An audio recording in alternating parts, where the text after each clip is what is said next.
तो साथियों बहुत स्वागत है आपका इस वेबिनार श्रृंखला की 15वीं कड़ी पर। 2022-23 में जब हमने सोचा था कि हमारे एलईसी हिंदी के अलुमनाई साथियों के लिए हम एक समूह बनाएं जिसमें लगातार साझेदारी हो। कुछ विशेषज्ञ आए अपनी बात रखें और इसके अलावा हम एलुमनाई साथियों के बीच में भी आदान प्रदान होता रहे और इस बहाने हम लगातार सक्रिय रहें इस समूह में और अपने अनुभवों को भी साझा करते रहें। तो ये वेबिनार उसी प्रयास का एक हिस्सा था जिसमें हमने ये सोचा था कि हर 2 महीने में हम इस तरह का एक वेबिनार रखेंगे जिसमें कई बार या तो विषय के विशेषज्ञ आएंगे, कई बार हमारे एलुमनाई साथी जो अपनी लाइब्रेरीज पर अलग-अलग तरह की प्रैक्टिसेस कर रहे हैं, उनके अनुभव हैं वो साझा करेंगे, किताबों का आदान-प्रदान होगा और इसके अलावा और ऐसे मौके हम साझेदारी से बना सकें जिसपे सीखने-सिखाने के अवसर बने और एक प्रैक्टिशनर्स की कम्युनिटी के रूप में हम अपनी क्षमताओं को लगातार बढ़ाते चलें और ये मौके एक-दूसरे के लिए बनाते चलें। तो उसी श्रृंखला में आज हम ये 15वीं कड़ी लेकर आपके सामने आए हैं और ये एलईसी हिंदी अलुमनाई साथियों का और पराग का एक साझा प्रयास है, साझी योजना है कि इस तरह से हम ये कर पा रहे हैं, लगातार प्रयास चल रहा है। आज के इस वेबिनार में मुख्य वक्ता के रूप में सुशील शुक्ल हैं, आप उनसे बातचीत सुनेंगे और इस पूरी बातचीत का आज संचालन पराग से निधि कर रही हैं। तो मैं अब ये आगे की जिम्मेदारी निधि को सौंपता हूँ कि वे सुशील के परिचय के साथ और उनको इस बातचीत के लिए बुलाकर वेबिनार की शुरुआत करें। निधि, शुक्रिया। मेरी आवाज आ रही है? जी हाँ, आ रही है। तो सभी को नमस्ते, गुड मॉर्निंग। और प्रिया, निधि, आवाज बहुत धीमी है आपकी। अभी भी नहीं आ रही है।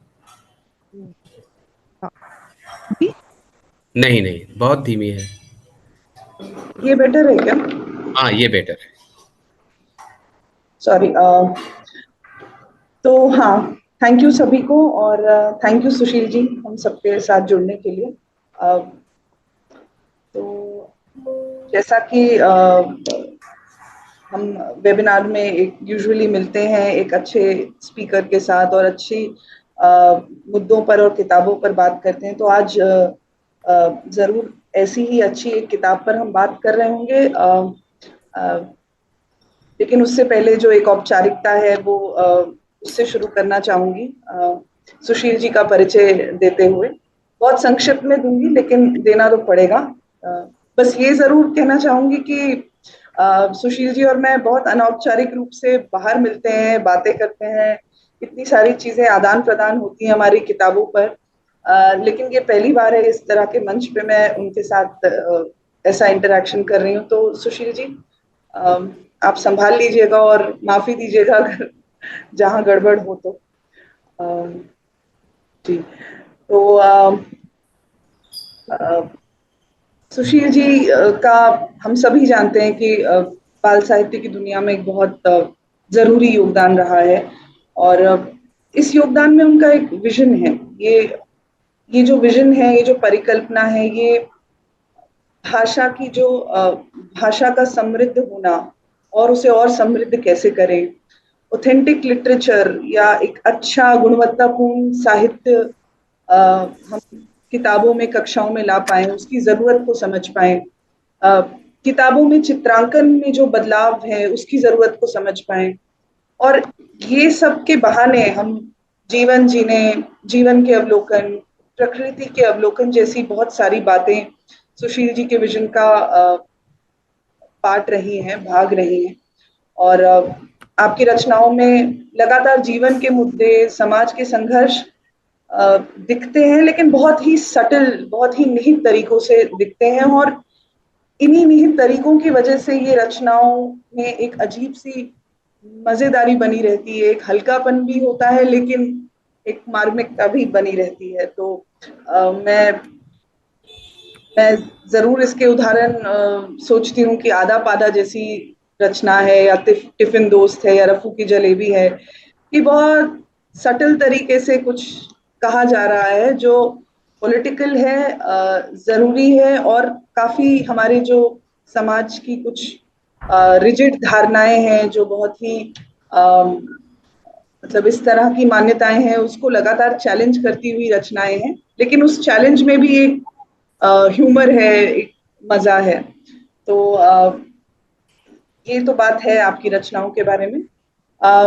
साथ ही आपने एनसीईआरटी टेक्स्ट बुक निर्माण के उस अवधि में ने योगदान दिया जब अच्छे साहित्य को पाठक तक, बच्चों तक पहुंचाने का एक बहुत ही ठोस प्रयास चल रहा था, और रिमझिम उसका एक बहुत बड़ा उदाहरण थी।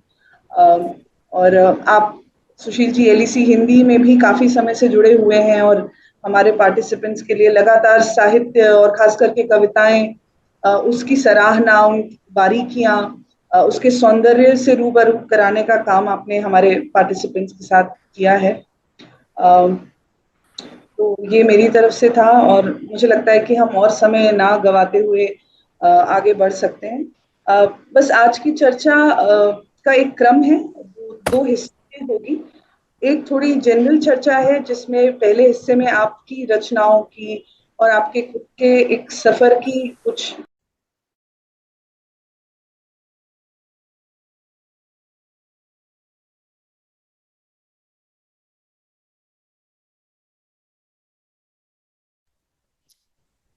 हेलो। म्यूट हो आप गया। म्यूट हो गए थे। आ रही है, अब आ रही है। ओके,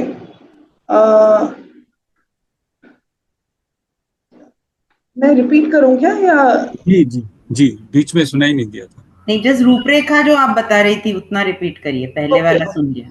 हाँ। तो आज की चर्चा दो हिस्सों में है। जो पहला हिस्सा है उसमें हम थोड़ी सामान्य बातें करेंगे सुशील जी की अन्य रचनाओं के ऊपर, और उनकी जो पूरी लेखन का उनका सफर रहा है, रचनाओं का सफर रहा है, उस प्रक्रिया के बारे में हम थोड़ी उनसे बातचीत करना चाहेंगे, और जिसके लिए हमारे पार्टिसिपेंट्स के कुछ सवाल आप तक हम पहुंचा रहे होंगे सुशील जी। और उसके बाद हम 1/12 पर आगे बढ़ेंगे, और उस पर अच्छी चर्चा पूरी तफसील से आपसे सुनना चाहेंगे कि वो किताब, उसकी प्रक्रिया कैसी रही। तो ये दो हिस्से हैं, और शुरू कर सकते हैं। तो मुझे लग रहा था कि पार्टिसिपेंट से पहले हम ही आपसे ये जरूर समझना चाहें कि आपका बाल साहित्य में रुझान कैसे, कब रहा, थोड़ा उसके बारे में। हाँ, तो बहुत शुक्रिया निधि, और सब लोगों के बीच आप में से ज्यादातर से एक रिश्ता रहा है। हम लोग मिले भी होंगे ज्यादातर लोगों से, और इस तरह का औपचारिक परिचय से थोड़ा ये भी लग रहा था, लेकिन कोई नहीं, हम ये शुरू करते हैं। तो ज्यादा जो ये बातचीत है वो आपके सवालों पर ही से ही चलेगी, ऐसा मुझे बताया था कि जी जी जी। तो ऐसे मतलब पढ़ने लिखने से तो बहुत शुरुआती दौर में ही एक रुझान था। वो कैसे था पता नहीं, क्योंकि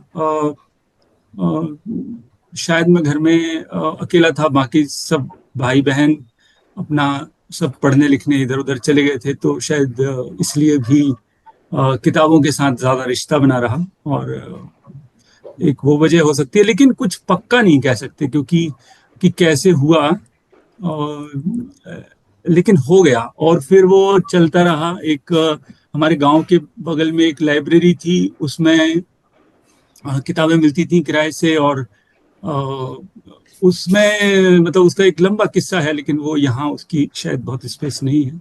लेकिन उसमें मुझे किताबें मिलती रहीं, और बहुत यानी जब चौथी पांचवी से ही बच्चों का साहित्य उसमें कुछ भी नहीं था। मैंने बचपन में बच्चों का कोई साहित्य नहीं पढ़ा, और ज्यादातर चौथी पांचवी में शरद चंद्र की किताबों से शुरू हुआ पढ़ना, और उस लाइब्रेरी में यही अवेलेबल होता था। तो विप्रदास जैसी रचनाएं पहले, सबसे पहले वही पढ़ी, और फिर धीरे धीरे तमाम और लेखकों उनको पढ़ा। और एक समय लगभग 6 महीने का एक समय ऐसा भी रहा 7वीं 8वीं में, जब ज्यादातर ऐसे जासूसी नॉवेल और वर्दी वाला गुंडा और ये सब पढ़े। उस तरह से पढ़ने का एक बहुत कोई सिस्टमेटिक ये नहीं रहा, लेकिन जो भी मिल गया पढ़ लिया जैसा था। तो खूब सारा पढ़ा। और बच्चों के साहित्य से मेरा कोई बहुत रिश्ता रहा नहीं, कोई बच्चों की पत्रिका मैंने बचपन में नहीं पढ़ी। फिर जब यहाँ भोपाल आया मैं, तो पढ़ने लिखने में क्योंकि एक दिलचस्पी थी, तो तमाम लेखकों से मिलना जुलना होता रहा। और वसुधा नाम की एक पत्रिका जो निकलती है, उसमें भी मैं कुछ कुछ ऐसे ही काम करता था। तब ये सोचा था कि कहीं नौकरी नहीं करेंगे, और ऐसे ही घूमते फिरते कुछ छोटा मोटा काम करते हुए चलता रहेगा। ऐसे ही था, क्योंकि पैदल घूमने का बहुत शौक मेरे को है, और यूं ही मतलब कुछ काम नहीं करना, अपने एक तरह से आलसी पने में रहना जैसा इंसान ज्यादा रहा हूँ मैं। तो मुझे लगता था कि नौकरी वोकरी नहीं करेंगे। तो तब मैंने फिर थोड़े दिनों दैनिक भास्कर ज्वाइन किया। 3 घंटे की एक जॉब मिली मुझे, और वहाँ एक प्रोविंशियल पेज में देखता था, और एक आह वाह व्यंग कॉलम था। अगर जो लोग पुराना दैनिक भास्कर का जानते होंगे, तो 8th कॉलम आता था, वो थोड़े दिन किया। उस पर व्यंग लिखे काफी सारे। तो फिर एकलव्य का एक ये निकला था प्रकाशन का विज्ञापन, उसमें मैं एकलव्य गया, और वहां भी शुरुआती 1-2 साल 3-4 घंटे ही काम किया। और उसी तरह से यानी 11-11:30 बजे जाना, बीच में जाना, उस तरह से बड़ा ऐसा था। लेकिन ये बात मुझे बहुत खलती रही, जिससे मैं बाल साहित्य की तरफ आया, कि ये मुझे बहुत लगता था कि बच्चों की किताबों में जो साहित्य है वो थोड़ा हाथ खींच कर दिया गया है, बहुत कंजूसी से लिखा गया है। क्योंकि बाहर में जब पढ़ता था, तो तमाम हमारे यहाँ हमारे देश के ही लेखकों को पढ़ता था, और उसमें इतनी छटाएं थी, उसकी इतनी रंगतें थी, वो इतना कमाल था, भरा पूरा था, और वो एक अनुभव दे के जाता था। लेकिन बच्चों की चीजें बहुत ही सतही लगती थी, और बहुत ही एक रेखिक लीनियर एकदम उनमें, जैसे बहुत ही निथरी हुई। तो फिर उसी से धीरे धीरे दिलचस्पी बनी कि थोड़ा इस सिलसिले में काम करना चाहिए, और इसलिए फिर चकमक का काम संभाला। शुरुआत में मैंने प्रकाशन में कुछ काम किया, बीच में बाल वैज्ञानिक जैसे कुछ कुछ काम। तो शुरू में चकमक के साथ कम काम था, दूसरी चीजों के साथ फिर भी थोड़ा ज्यादा काम था। लेकिन 2-3-4 साल लगे इस पूरे उसमें एक ये दौर आने में कि यही है अपना काम, मतलब यही कर मतलब इसी में बहुत दिलचस्पी हो गई, और लगा कि यही करना है सब। तो फिर उसमें लगातार एक बना रहा, मतलब, और यही इसी काम ने ही, मतलब करते हुए ही सब चीजें, काम करते हुए ही काम ने ही खुद अपनी दिशा भी बताई कि कैसे हो काम। जी।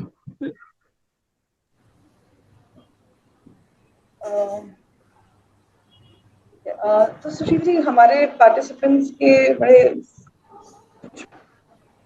सवाल थे आपके लिए, तो मैं कुछ पार्टिसिपेंट्स को भी इनवाइट करना चाहूंगी। तो क्या हेमंत जी आप अपनी बात रखना चाहेंगे? जो हेमंत देवलेकर जी हैं, हमारे एलईसी 2023-24 के पार्टिसिपेंट रहे हैं वो, और ये तो उनका कोई परिचय है भी नहीं, ये तो जस्ट एक रेफरेंस के लिए था। हाँ, बहुत जी जी जी, हेमंत जी आप अपनी बात रखना चाहेंगे?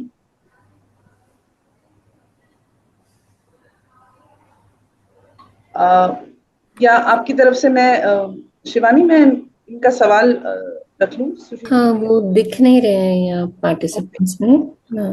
जी, तो सुशील जी, हेमंत जी कह रहे थे कि आप जो बाल साहित्य में एक आधुनिक स्वरूप पर जो काम करते आए हैं उसका उसका विचार कैसे पनपा। हालांकि वो कुछ बातें तो आपने अभी साझा की, उसमें से कुछ अंश, बट फिर भी एक तो इस आधुनिकता के क्या मायने हैं, हम अब इस आधुनिकता को कैसे देखते हैं, और ये इसकी क्या जरूरत लगी वो आपने बताया, बट फिर भी थोड़ा अगर आप बोल पाए उसको।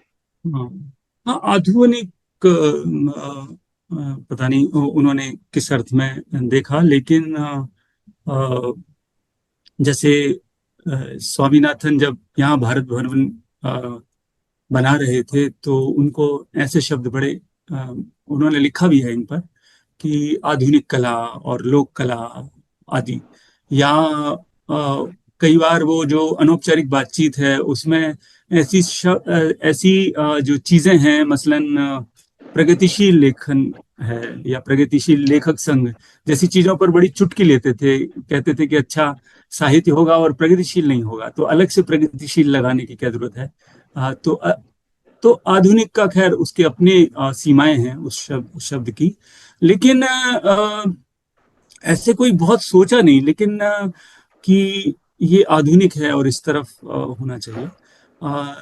लेकिन ये निश्चित है कि परंपरा में जो पारंपरिक रूप से जो हमें बाल साहित्य मिला था उसमें कई चीजें बहुत अच्छी थी। मसलन पंचतंत्र की कहानी का जो स्ट्रक्चर है, एक पक्का कहानी का स्ट्रक्चर है क्लासिकल कहानी का, तो वो वैसी चीजें अभी भी हम लोग ढूंढ रहे हैं कि उतनी पक्की कहानी हमें और बहुत सारी मिले। तो ऐसी कई चीजें थी परंपरा में जो अच्छी थी, और ऐसी कई सारी चीजें थी जो छोड़ देना ही अच्छा था जिनका, तो वो छूटी। असल में तो बच्चों के साहित्य का मतलब ये कहना शायद बहुत ज्यादा कहना नहीं होगा कि बहुत शुरुआती दौर में बच्चों का साहित्य था। जब मैंने किया मतलब आप देखें कि मसलन कविताओं का भी अगर हम देखें तो बच्चों की ज्यादातर कविताएं, यानी अगर 100 कविताएं हमें मिलती हैं तो उसमें से लगभग एक दो कविताओं को छोड़ दें तो ज्यादातर कविताएं एक बने बनाए ढांचे पर ही चलती थी। तो और उनमें जो कविता का फॉर्म है, कविता का जो रूप है, जिसमें कि तमाम चीजें हैं उसमें, उसमें विम है, उसमें ताजगी है कहन की और भाषा की, उसमें अनुभव किस तरह के हैं, उसमें ध्वन्यात्मकता का क्या कमाल है।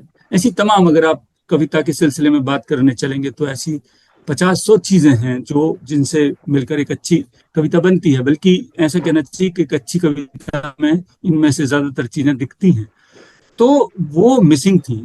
इसलिए आप देखेंगे कि बहुत सारी शुरुआती चकमक में हमने, जब ये नहीं हो पा रहा था तो हमने जो बड़ों के लिए लिखी गई कविताएं हैं, चाहे वो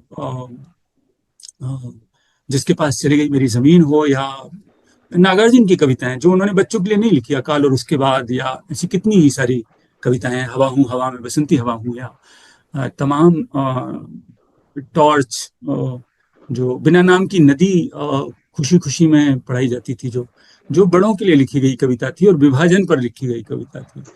तो ऐसी तमाम चीजों को ढूंढकर जो बड़ों के लिए लिखी गई थी उनको लेकर आए, और उनसे, क्योंकि हम लोग जब बात करते थे रचनाकारों से, उसमें तमाम बड़े रचनाकारों को हमने लगभग उस समय हिंदी और तमाम भाषाओं के कुछ 700-800 लोगों को चिट्ठियां लिखी, यही बात साझा करते हुए कि अभी हिंदी बाल साहित्य या बाल साहित्य में किस तरह की चीजें हैं, और अलग अलग लोगों ने जो लिखा है उसका ही उदाहरण लेते हुए ये चिट्ठी की, अच्छा आपने फला रचना में देखिए ये लिखा है तो ये हम इस्तेमाल करना चाहते हैं, या इसको क्या आप इस पर कुछ और कर सकते हैं, बच्चों के लिए लिख सकते हैं।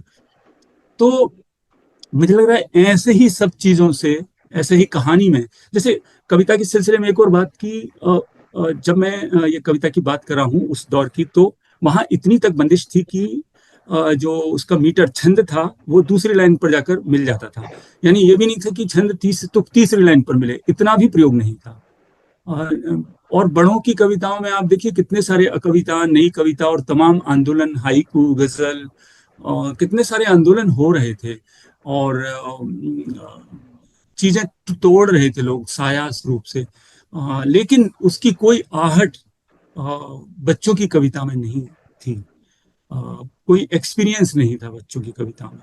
तो ऐसी सब चीजों से, यही कहानी में भी था, दूसरी विधाओं में भी आप कि बहुत ही सीमित ये था। मतलब जैसे ट्रेवलॉग देखें तो मुझे अच्छे से याद है जब हम एनसीएफ 2005 के बाद जब किताबों में अच्छे यात्रा वृत्तांत चाहते थे तो हमें वापस तमाम अन्य लोगों के पास जो बड़ों के लिए लिखे उन्हीं में से खंगालना पड़ा, क्योंकि जो ट्रेवलॉग हमने बच्चों के लिए लिखे देखे वो बहुत कमजोर थे। और जाने क्यों, लेकिन ये शायद इस पर बहुत काम नहीं हुआ था और बहुत ध्यान नहीं दिया था, इसलिए हमारे तमाम बड़े लेखकों ने भी जो बच्चों के लिए लिखा है, जैसे प्रेमचंद का जो साहित्य हम इस्तेमाल करते हैं अभी बच्चों के लिए, वो उन्होंने बच्चों के लिए नहीं लिखा था। वो तो उनके, अगर आप बच्चों की रचनाएं पढ़ेंगे जिसमें साहसी बालक जैसी कहानियां हैं और तमाम, तो जो कमजोर हैं काफी, या निराला की बच्चों के लिए लिखी कविताएं पढ़ेंगे तो बहुत ही कमजोर कविताएं हैं। लेकिन निराला की वह तोड़ती पत्थर या बांधो न नाव इस ठाव बंधु या तमाम और कविताएं हम इस्तेमाल करते हैं जो उन्होंने बड़ों के लिए लिखी है। तो ये पूरा ही तब तक शायद इतना विमर्श नहीं हुआ था। थोड़ा देखिए, काम तो बीच बीच में होते रहे, ऐसा भी नहीं है कि एकदम बंजर था। मसलन क्या मैं और 2-5 मिनट लेकर ये बात करूं या इस अभी बिल्कुल बिल्कुल, प्लीज।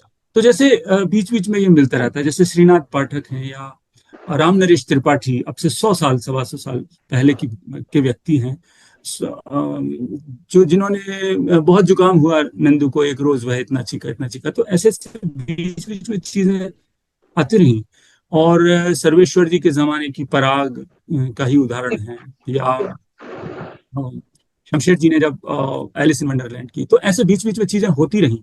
नवीन सागर सरीखे लोगों ने लिखा और उस सफदर हाशमी सरीखे व्यक्तियों ने लिखा, तो बीच बीच में चीजें आती रही। सुधा चौहान, सुभद्रा चौहान और सुधा चौहान की वो कविता जो बहुत ही मील का पत्थर है, जो अगर कोई आधुनिक बाल साहित्य होता है तो आधुनिक बाल साहित्य जो है वो बीच बीच में बनता चला आ रहा था। जैसे सुधा चौहान की वो कविताएं, रोज सवेरे कितने ऊंट, पीठ लाद ढेरों तरबूज, तो वो पहली कविता और संभवतः इक्की दुक्की कविताओं में है जिसमें कि एक ऊंट जो है जब उस पर कुछ लादा जा रहा है तो वो गुस्साता है मालिक पर।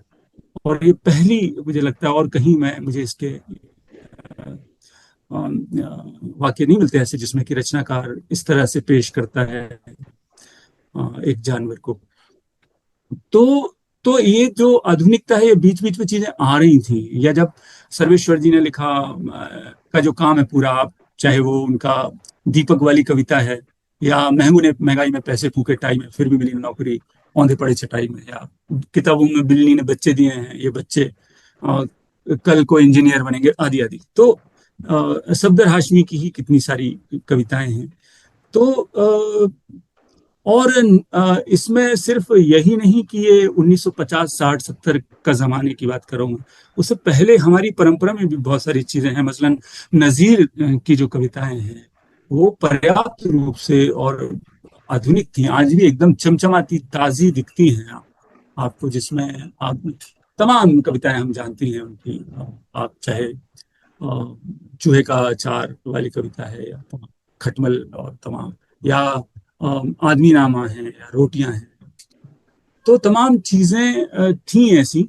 और अभी भी जब हम कोई नया काम शुरू करते हैं और या किताबें बनाते हैं या कोई रचनाएं, तो हम ऐसी ही रचना बनाना चाहते हैं जो सबके लिए हो सके। मतलब ऐसी अगर कोई रचना बनती है जो सिर्फ बच्चों के लिए है, तो मुझे यकीन है कि वो तो अगर वो सिर्फ बच्चों के लिए है तो वो बच्चों के लिए भी नहीं है।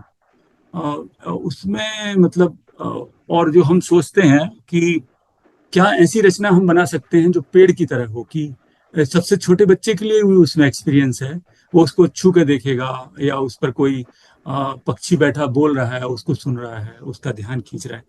और एक बुजुर्ग के लिए भी वो ये है। तो या एक नदी की तरह है ना, कि कि सबके लिए उसके किनारे कोई भी जाए तो खाली हाथ ना लौटे, और उसको लगे कि हाँ ये उसके लिए ही है। हर वक्त ये लगे कि हाँ सबसे पहले उसके लिए है। तो और इसके साथ कितने तरह के एक्सपीरियंस के लिए उसमें जगह है। तो एक ऐसा साहित्य, आधुनिक साहित्य अगर कोई चीज होती है तो वो ऐसी हो गया कि उसमें उत्खनन के लिए बहुत सारी चीजें हों कि जमीन तो वही वैसी ही दिखती है। और इससे बहुत लोग जब रचनाएं लिखते हैं तो कंफ्यूज भी होते हैं। उनको लगता है कि ऊपरी तौर पर तो वो कविता बन गई है, ऊपरी तौर पर तो उनको कहानी वैसी ही किसी कहानी की तरह लगती है जो बहुत मकबूल हुई है, या उसी तरह की कविता की तरह लगती है जो बहुत मकबूल हुई है। तो जमीन तो एक सी लगती है, लेकिन कहीं उत्खनन करो तो कुछ रत्न मिलता है, कुछ एक संसार मिलता है भीतरी। तो एक रचना में क्या उस उत्खनन की जगह है। तो ऐसी ही चीजों से मुझे लगता है कि मिलकर आधुनिक बाल साहित्य जैसी कोई चीज बनती है, जिसको हम लोग, जिसकी तलाश में हम लोग हैं। और बहुत साल शायद जब तक काम करते रहेंगे, जाने कुछ हाथ लगेगा या नहीं।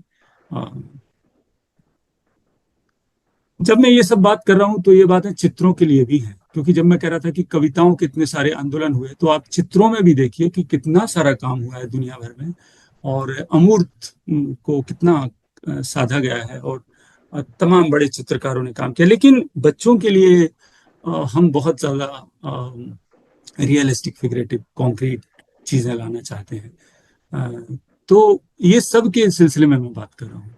यानी एक आधुनिक बाल साहित्य बनेगा तो वो चित्रों से भी बनेगा, उसकी प्रस्तुति से भी बनेगा, टेक्स्ट से भी बनेगा, सब चीजों से मिलकर बनेगा।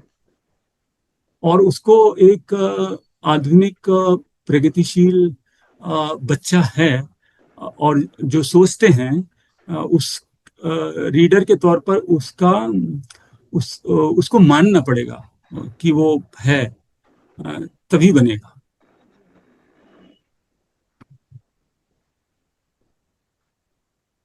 ये बहुत सुंदर बात कर दी आपने कि एक रीडर की तरह उसे मानना पड़ेगा कि वो है, जो कि बहुत से रचनाकार जो मेन स्ट्रीम में दिखते हैं वो इस बात को पकड़ नहीं पा रहे हैं, एक पाठक को सम्मान नहीं दे पा रहे हैं, बच्चा बतौर एक पाठक। तो डेफिनेटली, और थैंक यू हेमंत जी को भी कि इस सवाल के बहाने हम ये इस आधुनिकता को थोड़ा खोल पाए, और अपने हिस्ट्री को भी याद कर पाए, जिसमें अलग अलग समय पे आपने जो उदाहरण दिए कि किस तरह अलग अलग रचनाकारों ने ये पहल की है। तो ये आधुनिकता इस समय की उपज नहीं होकर ये पीछे से चली आ रही है, लेकिन डेफिनेटली आई थिंक एक तारा, प्रथम, एकलव्य जैसी पब्लिशर्स ने इस इस पहल को बहुत ज्यादा स्ट्रक्चर्ड तरीके से और बहुत ही बखूबी इस पहल को आगे बढ़ाया है, तो और जगह दी है, और जगह दी जी। क्योंकि जैसे अगर मैं याद करूं तो अगर मतलब एक ऐसी संस्था थी, इसलिए चकमक में जो हम लोगों ने काम किया, जिसमें कई सारे फिजूल भी होंगे, मतलब कई सारी अच्छी चीजें होंगी तो कई सारी वाहियात चीजें भी होंगी, लेकिन उनके लिए भी जगह वो है कि आप सोच सकते हैं। तो इसमें तो कोई शक नहीं कि इन संस्थाओं की वजह से। बिल्कुल, और मैंने तो बस 3 के नाम लिया, असल में तो और भी हाँ, संस्थाएं बहुत हैं, बहुत तो बहुत बहुत संस्थाएं, बहुत सारे लोग हैं, बहुत सारे लोग हैं जो जुटे हुए हैं। और बिल्कुल, तुलिका से लेकर A&A से लेकर रूम टू रीड, तारा, तमाम। तो थैंक यू, आई थिंक सब हम पाठकों की तरफ से सबको शुक्रिया भी है। जी, तो सुशील जी, अगला सवाल कुंवर की तरफ से था। कुंवर आपसे कुछ जानना चाह रहे थे, तो कुंवर आप अनम्यूट करके अपना सवाल रख सकते हैं। हेलो जी जी कुंवर भाई। आ, तो सवाल जो है पता नहीं किस तरह से रखूं, लेकिन हाँ, आपका मतलब आ, आप कविता भी लिखते हैं, मतलब गद्य भी लिख रहे हैं, पद्य भी लिख रहे हैं, लेख भी लिख रहे हैं, संपादक का काम भी कर रहे हैं, प्रकाशक भी हैं, और खुद एक रीडर भी हैं, मतलब पाठक भी हैं। तो इतने काम में व्यस्त दिखते हैं, तो सवाल जो है एक तो समय को लेकर ही है कि लिखने के लिए जो है आप समय कैसे तय करते हैं, और इतने अलग अलग विधाओं में जब लिखते हैं आप, तो लेखन में किस तरह की प्रक्रिया अपनाते हैं। साथ ही जो है विषय लिखने के लिए विषय कैसे चुनते हैं, कैसे ध्यान रखते हैं। बस। बहुत लंबा सवाल है और बहुत ही पेचीदा, लेकिन समय तो असल में नहीं मिलता, और कभी कभार, और मेरे पास यानी बहुत सारे, कई बार जीवन से बाहर तो कुछ नहीं है देखिए, और जीवन से ही कोई चीज कभी दिखती है ऐसी, और आपको लगता है कि अच्छा हाँ, इस पर तो ध्यान खींचती है आपका, कि ये कुछ चीजें रह जाती हैं, उनमें से कुछ चीजें लिखवा कर ही जाती हैं, मतलब एक तरह से आप उनको छोड़ ही नहीं सकते, मतलब आपके बस में नहीं है कि उनको छोड़ दें। कई चीजें इतने तक भी आ जाती हैं, कई चीजों को थोड़ा पालना पड़ता है कि उनको आपको हवा पानी देते रहना पड़ता है, सोचते रहना पड़ता है। तो लगातार यानी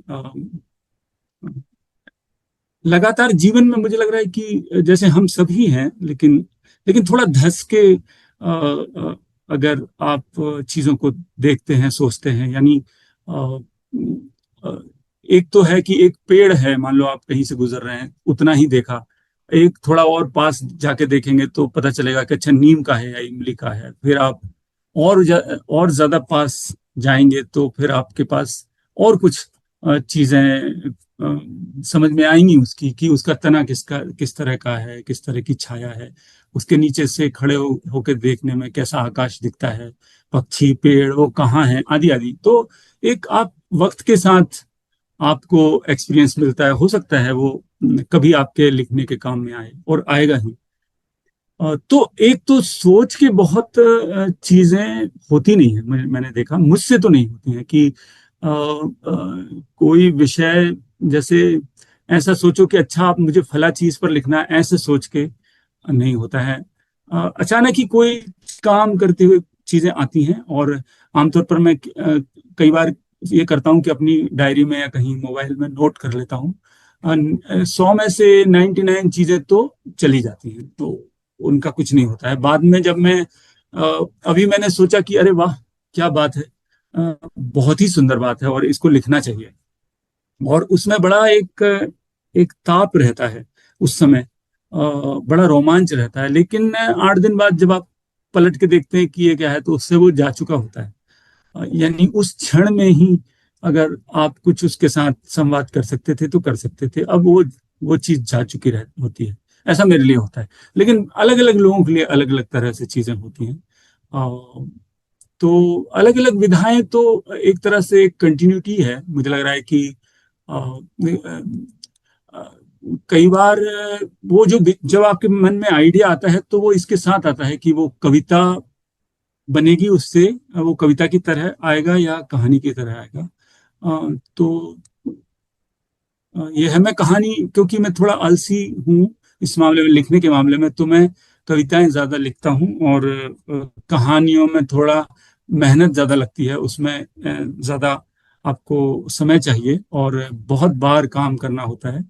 तो कहानियां थोड़ी मेरे मैं कम ये करता हूँ, प्रेफर करता हूँ।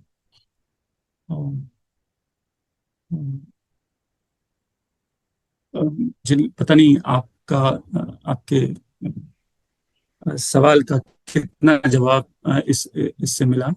और लेकिन ये सब जो बाकी आप पूछ रहे थे, संपादन संपादन और बाकी सब, असल में काफी चीजें जुड़ी हुई हैं। संपादन से भी मेरे लिखने में मदद बहुत हुई है, क्योंकि लिखने में अगर एडिटिंग आपको यानी आप एडिटिंग नहीं जानते हैं, तो कविता जैसी फॉर्म में तो कविता तो टिकी इस पर है कि एक शब्द थोड़ा ज्यादा हुआ तो वो फिसल जाएगी और उसकी ग्रेविटी उसका हिल जाएगी। तो वो सब चीजें बहुत हैं, कहाँ रुकना है। और जो अभी थोड़ी देर पहले हम बात कर रहे थे रीडर की टेरिटरी का बहुत सम्मान करते हुए कि आप उसकी टेरिटरी में ना घुस जाएं और स्टेटमेंट ना देने लगे या निष्कर्ष ना देने लग जाएं। तो अपने से ज्यादा ये ध्यान रखना कि रीडर की टेरिटरी बची रहे, वो जिसमें वो पार्टिसिपेट कर सकें। अ, कुंवर भाई आप बताइए, और कोई चीज उस सवाल में रह गई हो या उस पर आप।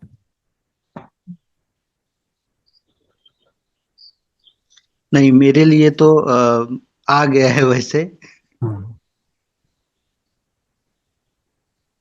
लेकिन जब मैं लिखता हूं तो ये चीज पता नहीं उस सवाल में है कि रीडर मेरे मन में बहुत ज्यादा नहीं रहते। मतलब रीडर वैसे ही है जैसे मैं इस कमरे में बैठा हूं और कोई मेरे घर से कोई आ जाए और मेरे को दिख जाए वो, और मान लो मेरे को पानी चाहिए और कोई दे दे, या मेरे को किसी को कुछ कहना है कह दूं, तो एक ना बहुत ही स्वाभाविक इतना ही दखल होती है रीडर की, इससे ज्यादा नहीं होती। यानी ये नहीं, रीडर का शोर नहीं मचा रहता है कि मैं अपनी रचना ही ना कर सकूं। रीडर बहुत धीमे से आता है और अपने उसमें चले जाते हैं। तो मुझे पता रहता है कि हाँ मैं इसी दुनिया में हूँ, यही ये सेशन चल रहा है ना। और घर में अगर कुछ काम हो रहा है तो उसकी आवाज आती रहती है। तो उतना ही रीडर है, बस उतना ही मेरे लिए मेरी रचना में, जब मैं रचना करता हूँ तो रीडर का दखल या ख्याल या ध्वनि आहट इतनी ही है, या प्रेजेंस उतनी ही रहती है। सुशील जी, हमारी अगली साथी चित्रा जी आपसे कुछ पूछना चाहेंगी। और चित्रा जी हमारी गए सालों जी की एबीसी जी रही है।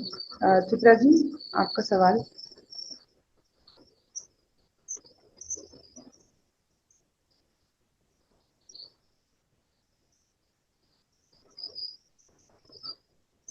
शिवानी, चित्रा है? जी दिख तो रही है। चित्रा, आपको आवाज आ रही है? दीदी आपकी आवाज थोड़ा वीक आ रही थी, तो आप थोड़ा देखिए लाउड का। अभी ठीक है? अभी? हाँ अभी ठीक है। चित्रा शायद सुन नहीं पा रही, मैं अलग से बात करती हूँ, तब तक दूसरे सवाल ले सकते हैं। हाँ ये चैट बॉक्स में भी काफी सारे सवाल हाँ अभी आए हुए हैं। जी।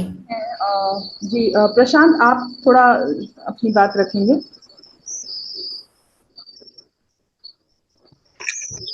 जी जी, धन्यवाद निधि जी। नमस्ते सुशील जी, मैं प्रशांत नागपुर से जी आपसे प्रशांत फोन जी। पर बात करते रहता हूँ। जी हाँ जी हाँ प्रशांत जी। जी तो धन्यवाद आपका सफर शेयर करने के लिए। मेरा सवाल ये था कि आपका जो साइट पे हम पढ़ पा रहे हैं या हमारे एलईसी पे जो रीडिंग मटेरियल है उसमें भी आपका साइट पे है। और तो आपका आग्रह जो है विषयों की विविधता, समुदायों की विविधता को आपके साहित्य में प्रतिनिधित्व मिलता है। टू द एक्सटेंट की साइकिल का एक इशू मुझे याद है जिसमें दो बच्चे जामा मस्जिद में बिरयानी खाने जा रहे हैं। तो ये जो विविधता का आग्रह और विविधता कंटेम्प्ररी समय में रखने का साहस, ये कैसे कर पा रहे हैं आप? हाँ, इसमें शायद बहुत साहस की बात तो मेरे को तो कभी नहीं ऐसा लगा लिखते वक्त कि मैंने कोई ऐसी चीज लिखी है जिसके लिए कोई ऐसे साहस का अनुभव मुझे नहीं हुआ। और अ,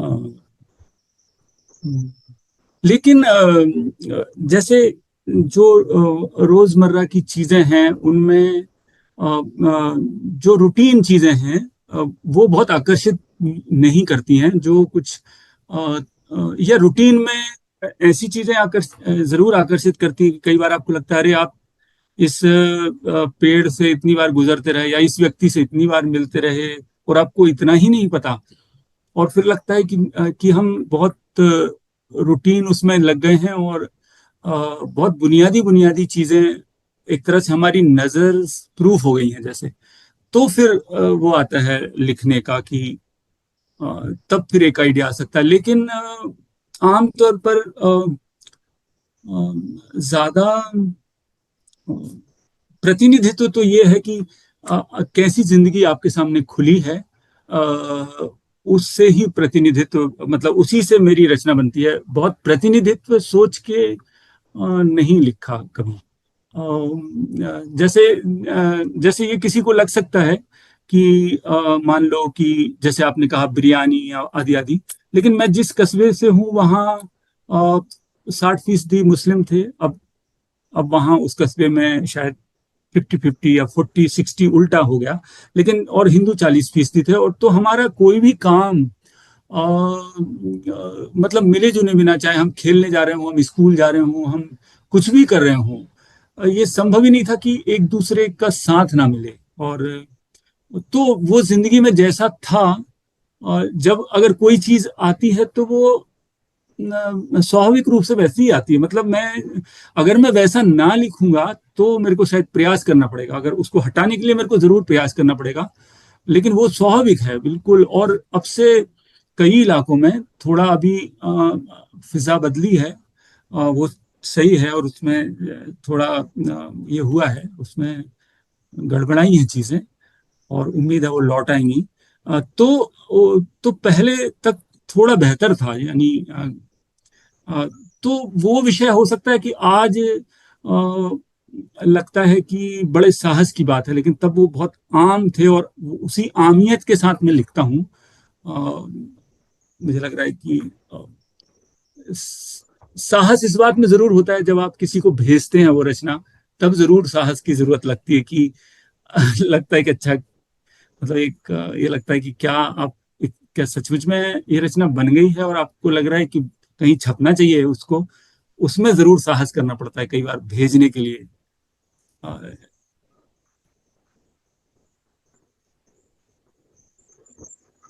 तो सवाल तो आते ही जा रहे हैं सुशील जी। अब जैसे रोहन, आपका एक सवाल है। आप हाँ, मुझे लगता है निधि बाकी साथियों के सवाल ले लेते हैं। हाँ, हम बाद में मेरा वर्षा, आप मेरा कुछ छोड़ भी सकते हैं, कोई दिक्कत नहीं। वर्षा नानक मत्ता स्कूल से कि वो पूछ रही हैं कि स्टोरी टेलिंग इम्पोर्टेंट क्यों है, और अगर हमारी या आपकी जिंदगी से कहानी चली जाएगी तो क्या होगा। स्टोरी टेलिंग के बारे में तो मतलब मैं क्या ही ज्यादा कहूँ। यहाँ इतने सारे लोग बैठे हैं और आपके फैकल्टी में जो लोग हैं वो ज्यादा कुछ कहेंगे। लेकिन कहानी के बिना, मतलब कहानी तो हमारे पूरे ही जीवन में समाई हुई है। उससे तो उसके बिना तो संभव ही नहीं है कुछ। मतलब कोई भी चीज, आप कोई भी चीज कहेंगे तो जो ढांचा है वो कहानी का ही रहेगा। आप कल की बात करेंगे, कल मैं घर से निकला और गेट पर ही एक ऑटो वाला खड़ा था, मान लो मैं कल को जा रहा हूँ। तो सब कुछ ही, आप कोई भी, मतलब जो पूरा जो भाषा है, जो स्ट्रक्चर है, उससे हम मुंह मोड़ ही नहीं सकते। तो कहानी अब लेकिन इसको स्टोरी टेलिंग तो इसको सुनाने का हुनर है, जिसके बारे में मैं बहुत कुछ, मुझे मुझे नहीं कहना चाहिए, मुझे बहुत नहीं मालूम इसके बारे में। जी हाँ, और ये शायद एक अलग सत्र भी लगेगा इसके इसके ऊपर बात हाँ करने के। हाँ, लेकिन कहानियां अगर मैं भाषा के, मतलब मैं साहित्य के एक व्यक्ति के तौर पर देखूं तो बहुत सारी चीजें करती हैं। मतलब अगर हम उस तरह से देखें तो अ, कहानी कहने की कला के बारे में मुझे लगता है ये सवाल ज्यादा है, जिसके बारे में अ, मुझे लग रहा है मुझे कुछ नहीं कहना चाहिए इस सिलसिले में। अ, हमारे एक साथी हैं एलईसी 2023-24 से, उत्कर्ष। अ, उत्कर्ष, आपका सवाल सुन लें और फिर चित्रा आपका सवाल लेते हैं।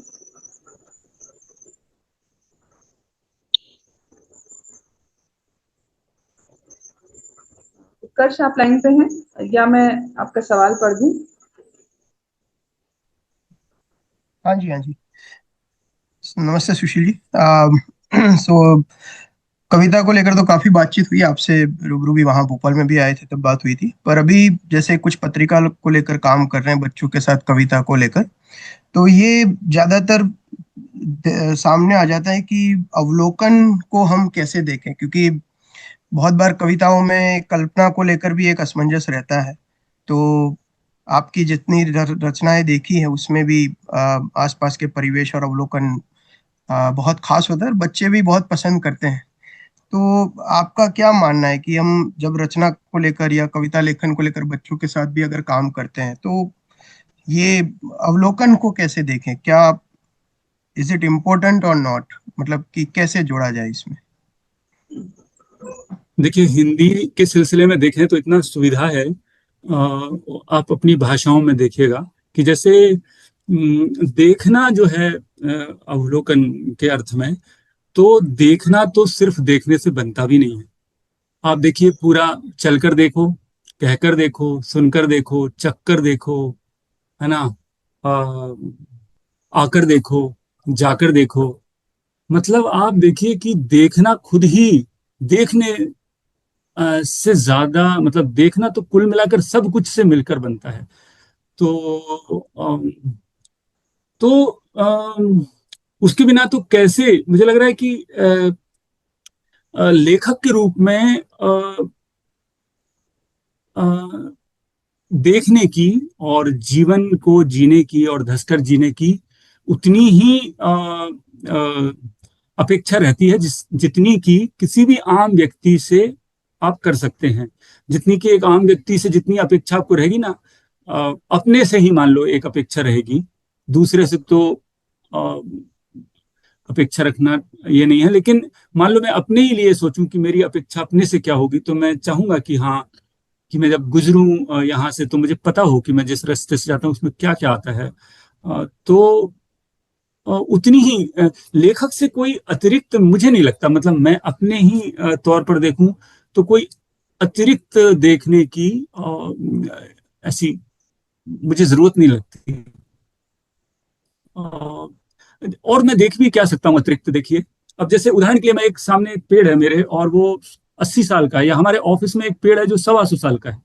आप सोचिए कि उस पीपल को अतिरिक्त देखने के लिए मुझे 125 साल से ज्यादा समय चाहिए, क्योंकि 125 साल का टाइम तो उसके पास है और 1 मिनट को 1 मिनट में ही देखा जा सकता है। अगर कम से कम भी सोचा, हो सकता है कि 1 मिनट की कोई चीज को 10 मिनट लगा के देखें आप।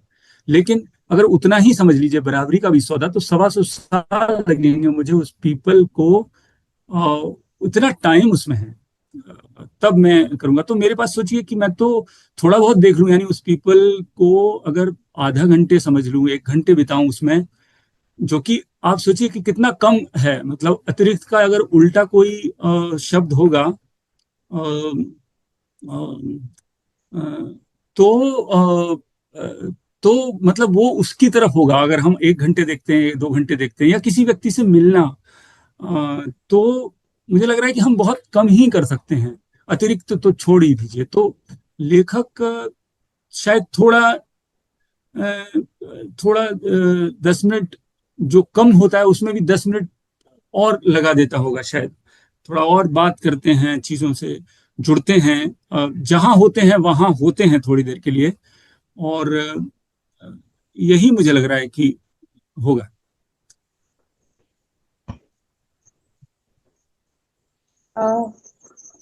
Thank you Sushil ji.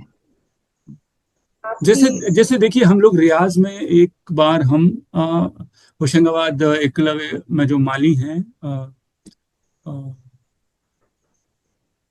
तो चरण लाल जी, उनसे बात कर रहे थे, तो उन्होंने एक बात कही कि अ, हम लोग तमाम चीजें, पेड़ पौधों के बारे में उनको क्या लगता है तो हमें थोड़ा बताएं, क्योंकि चित्रों में हम लोगों ने उस दिन सोचा था कि हम घासों पर काम करेंगे, और ये भी सोचा था कि क्योंकि आमतौर पर चित्र बनते हैं तो जो पर्सपेक्टिव है वो 5 साढ़े 5 फीट की ऊंचाई से ही चित्र आमतौर पर जो दुनिया दिखती है चित्रों की वही ज्यादा होती है। और तब हम कोई ऐसी कहानी पर काम करें तो जो शायद खरगोश की थी या चींटी की, तो मुझे लगा कि क्यों ना हम इस तरह से देखें कि 1 फीट अगर हम एकदम लेट जाएं और तब दुनिया कैसे दिखती है, तो क्या खरगोश का चित्र, खरगोश की कहानी का चित्र ऐसे बन सकते हैं, इस पर्सपेक्टिव से बना सकते हैं, इतनी ऊंचाई से देख सकते हैं। तब फिर हमें लगा कि हम लोग घास देखने गए और वहां ये चरण लाल जी काम कर रहे थे, और फिर हमने उनके साथ एक सेशन किया, बातचीत की। और उन्होंने, उनका सेशन इतना अद्भुत था, उनके साथ बातचीत, क्योंकि उन्होंने ये तक बताया कि हर पेड़ का एक चेहरा होता है और एक पीठ होती है। तो देखिए, अब जो कहानी की भी बात हो रही थी ना कि अ, वैसी वैसा चेहरा और वैसी पीठ नहीं होती जैसे कि हमारी है। हालांकि हमारी भी कैसा चेहरा और कैसी पीठ है, इसके ही इतने सारे अर्थ हैं, है ना। अब बहुत सारे अर्थ हैं। अभी लोग चेहरे की जगह पीठ लगाए चलते हैं और पीठ की जगह चेहरा किए चलते हैं, इतनी सारी चीजों को देखते हुए उनकी तरफ पीठ करके निकल जाते हैं। तो अब हमारे ही चेहरे और पीठ पर इतनी सारी बातें निकल जाएंगी, व्यंजना में जाएंगे तो, लेकिन कितनी सारी चीजें हैं। तो एक ये संभावना, जैसे ही उन्होंने मुझसे ये कहा तो एक संभावना पैदा हो गई। अब मैं कोई पेड़ देखता हूं तो मैं सोचता हूँ, अच्छा इसका चेहरा किस तरफ है और उसकी पीठ किस तरफ है। तो तो मैं पेड़ को एक तरह से, अलग तरह से देखना मेरे को चरण लाल जी ने सिखाया, और ये बात मुझे हमेशा याद रहेगी। तो यही है कि मतलब ये सिर्फ लेखक ही नहीं करता, ये तो जैसे चरण लाल जी का तो उस तरह से लिखने से रिश्ता नहीं था, लेकिन वो कर रहे थे, उनके जीवन में इतने गहरे अवलोकन होंगे घासों के, फूल को लेकर, उसमें कौन से जीव जंतु हैं, तमाम चीजों को लेकर।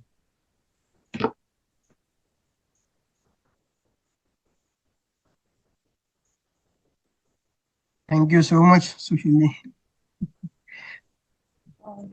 सुशील जी, ये आपने जो अनुभव शेयर किया, तो हुरू किताब मेरे जहन में आई, ऋषि साहनी ने जिनका चित्रांकन किया है, कि उसमें भी जो एक दुनिया है वो हम देख नहीं पाते हैं, लेकिन अ, चित्रों में कैसे उस दुनिया को जगह मिल गई ना, मतलब उन उन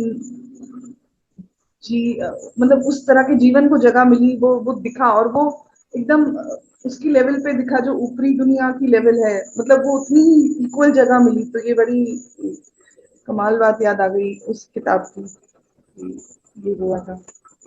अ, अ, तो सुशील जी, चित्रा थोड़ा अब आपसे जानना चाह रही हैं।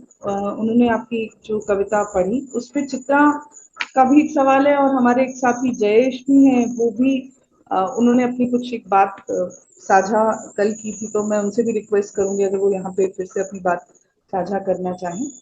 और तो चित्रा क्या ने जो कविता पढ़ी, आसमान झोले में रखे, नक्शे बुध बृहस्पति तक के, और नदी में उतरे नदी में लांगे, रस्ते पाँव में टांगे, तो इस पर वो जानना चाह रही है कि किस संदर्भ में आपने ये कविता सोची, लिखी, क्या रहा उसका, उसकी प्रक्रिया।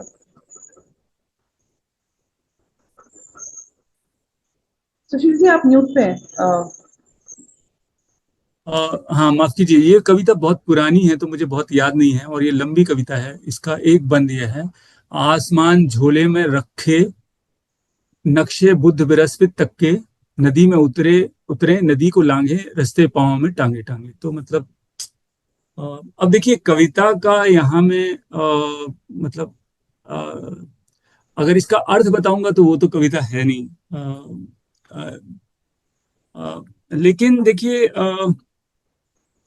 जब मान लीजिए आप किसी नदी में जाते हैं, तो जो रास्ते से जा रहे हैं आप, वो रास्ता तो वहां ठहर गया। आप जब लौट के आएंगे तो वो इंतजार में वहां मिलेगा। तो आप जब नदी क्रॉस करते हैं तो आप रास्ते को कहाँ रखते हैं? तो आप नदी में उतर गए, अब पानी में, पानी का रास्ता मिला आपको और पानी में आप चल रहे हैं। तो वही शायद कभी कल्पना होगी कि आपने रास्तों को पाँव में टांग लिया, और नदी में जब उतरे हैं तो नदी को उतर गए, नदी को लांग गए, और रास्ते पाँव में टांगे टांगे चल रहे हैं आप। क्योंकि जैसे ही नदी के बाहर जाएंगे तो वो रास्ता आपको मिल जाएगा। तो वो रास्ता कहाँ था? वो तो वो शायद आप अपने पाँव में टांग के ले गए थे, और अगली किनारे पर फिर वो मिल गया आपको चलने के लिए। तो जयेश, इस पे आपका भी आमतौर पर ये होता है कि कई बार बहुत सारे किरदारों को लेकर, जैसे जो आपके जीवन में आप बहुत इस तरह से देखते हैं, मसलन कई सारे किरदार, कई सारे लोग हैं जिनको जैसे मसलन अरविंद गुप्ता हैं, या मसलन और लोग हैं, मान लो अरुंधति रॉय हैं, या मान लो और तमाम लोग हमारी दुनिया के, जिनसे जिनसे हमें थोड़ा, आपको वो बीरबल की कहानी याद होगी ना, कि जिसमें वो एक व्यक्ति कहता है कि मैं इसलिए जिंदा रहा क्योंकि दूर एक दिया दिख रहा था और उसकी रोशनी से मैं जिंदा रहा। तो ऐसे ही जिंदगी में बहुत मुश्किलों में बहुत सारे ऐसे दिए दिखते रहते हैं जिनसे हम लोग संभले रहते हैं और भरोसा बनता है जिससे। ऐसे तमाम लोगों की को एक तरह से सलाम करने का भी तरीका होता है कि एक तरह से जब आप कुछ लिख रहे हैं तो हो सकता है कि ये कोई एक व्यक्ति है जो बहुत पैदल चलते हों और उनकी शान में ये कविता आई हो, कि जो बहुत घूमते हैं, कि वो झोले में रख के चलते हैं उसको, कि बुध बृहस्पति के नक्शे भी उनके झोले में हैं। तो ऐसी किसी यात्री के लिए भी हो सकता है ये। जी, वाह।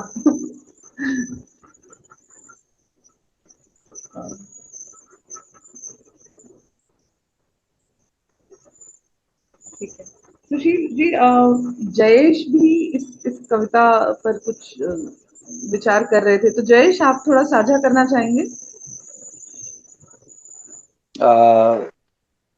साझा साझा तो मैंने दरअसल कर दिया। जो मुझे लगा था वो एक थोड़ा सा रस ग्रहण कह सकते हैं हम लोग जिसे, कि वो कविता, या वो दरअसल पूरी कविता मुझे पता नहीं, लेकिन मेरे ख्याल से एलईसी के ग्रुप पे ही किसी ने वो 4 लाइनें सिर्फ पोस्ट कर दी थी, तो वो पढ़ के जो मुझे लगा तो वो मैंने साझा किया था। वो बहुत ही लंबा है, अगर सुशील जी से साझा हो जाए तो मेरे ख्याल से उस आलेख के ऊपर या उस रस ग्रहण के ऊपर वो ही कुछ बोले तो मुझे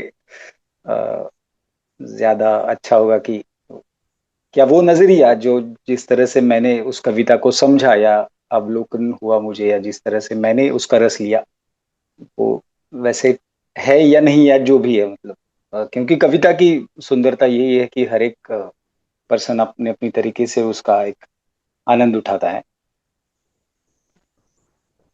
बिल्कुल। शायद मैं आपसे अलग से शेयर भी कर सकती हूँ सुशील जी, अगर मतलब जी हाँ हाँ बिल्कुल, जरूर, मैं जानना ही चाहूंगा। मेरे निधि 2 सवाल थे, क्या मैं पूछ लूं अभी? जी हाँ। सुशील जी, आपने ना ये हेमंत जी का जो पहला एक सवाल था, उस सवाल का जवाब देते हुए आपने एक चीज दोहराई थी कि रचना सबके लिए हो बनते हुए तो वही अच्छा है, इससे ज्यादा कि रचना न केवल बच्चों के लिए लिखी जाए, या कविता मतलब खास तौर से, तो मैं अब बच्चों के लिए कविता लिखता हूँ या लिखूंगा, इस तरह से न लिखते हुए रचना सभी के लिए हो। तो इसको थोड़ा आप तफसीली से, इसको थोड़ा आप एलैबोरेट करके कुछ इसके ऊपर आपको क्या महसूस होता है, मतलब इससे आप दरअसल क्या कहना चाहते हैं, या इससे कुछ आप और थोड़ा प्रकाश डाल पाए, ये एक सवाल। और दूसरा सवाल है कि आपकी कोई भी एक कविता लेकर आप आपकी रचना की पूरी प्रक्रिया को आप थोड़ा अगर बता पाए, मतलब कभी कभी ऐसे होता है कि आज एक लाइन याद आई, कोई भी एक प्रतीक लेके या जो भी है, या पूरी कविता एक ही इसमें।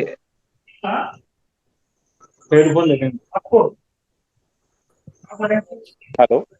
हाँ, तो पहला सवाल जो आपका था कि आधुनिकता के संबंध में, जब इस सिलसिले में आपने कहा कि सबके लिए कैसे हो, तो देखिए बहुत तरह से इस पर विचार किया जा सकता है। जैसे ये जब हम इस तरह की रचना करने जाते हैं तो हालांकि ये सवाल के लिए थोड़ी लंबी चर्चा की दरकार है, लेकिन मैं अगर बहुत ही संक्षिप्त में कहूँ तो अगर मैं ये देखूं कि बच्चों के लिए लिखना है, तो आमतौर पर जब रचना की जो प्रक्रिया होती है, आमतौर पर ये होता है कि रचना पहले आती है और फिर लिखी जाती है। रचना के लिखे जाने के बाद रीडर नाम की चीज आती है। यानी अगर रचना ही नहीं है, कोई चीज पढ़ने की नहीं है, तो पाठक कहाँ से आएंगे? तो पाठक जो है कड़ी में बाद की बात है। तो एक तो हम ये उल्टा क्रम कर रहे होते हैं कि पाठक ही पहले आ गए और रचना बाद में आ रही है। तो ये थोड़ा यानी ये वैसा हो गया कि जैसे शर्ट सिलवानी है या तो उस तरह का मामला हो गया कि पहले एक नाप ले लिया जाए, है ना, और फिर ये होगा, फिर शर्ट आएगी। लेकिन मेरे को लगता है कि यहाँ तो पहले रचना आनी चाहिए। अगर उसका ये बना रहता है तो एक अच्छी रचना, अच्छा रचना आने के बाद ही ये तय होगा कि वो उसका पाठक कौन होगा, कि एक रचना किसके लिए बनी। जैसे ये जो तमाम रचनाएं जिनसे हमारी पाठ्य पुस्तकें भरी पड़ी हैं और जिनको हम इस्तेमाल करते हैं, कई दिनों तक चूल्हा रोया चक्की रही उदास, आप देखिए वो किसकी रचना है? जो हमारी ज्यादातर हिंदी भाषी राज्यों में चौथी पांचवी में पढ़ाई जाती है। और मैंने अभी देखा कि तमाम जो सेकेंड लैंग्वेज पढ़ाई जाती है, जहां वहां भी छठवीं सातवीं में पढ़ा ही दी जाती है वो कविता। तो वो किसके लिए थी? या ईदगाह किसके लिए लिखी थी?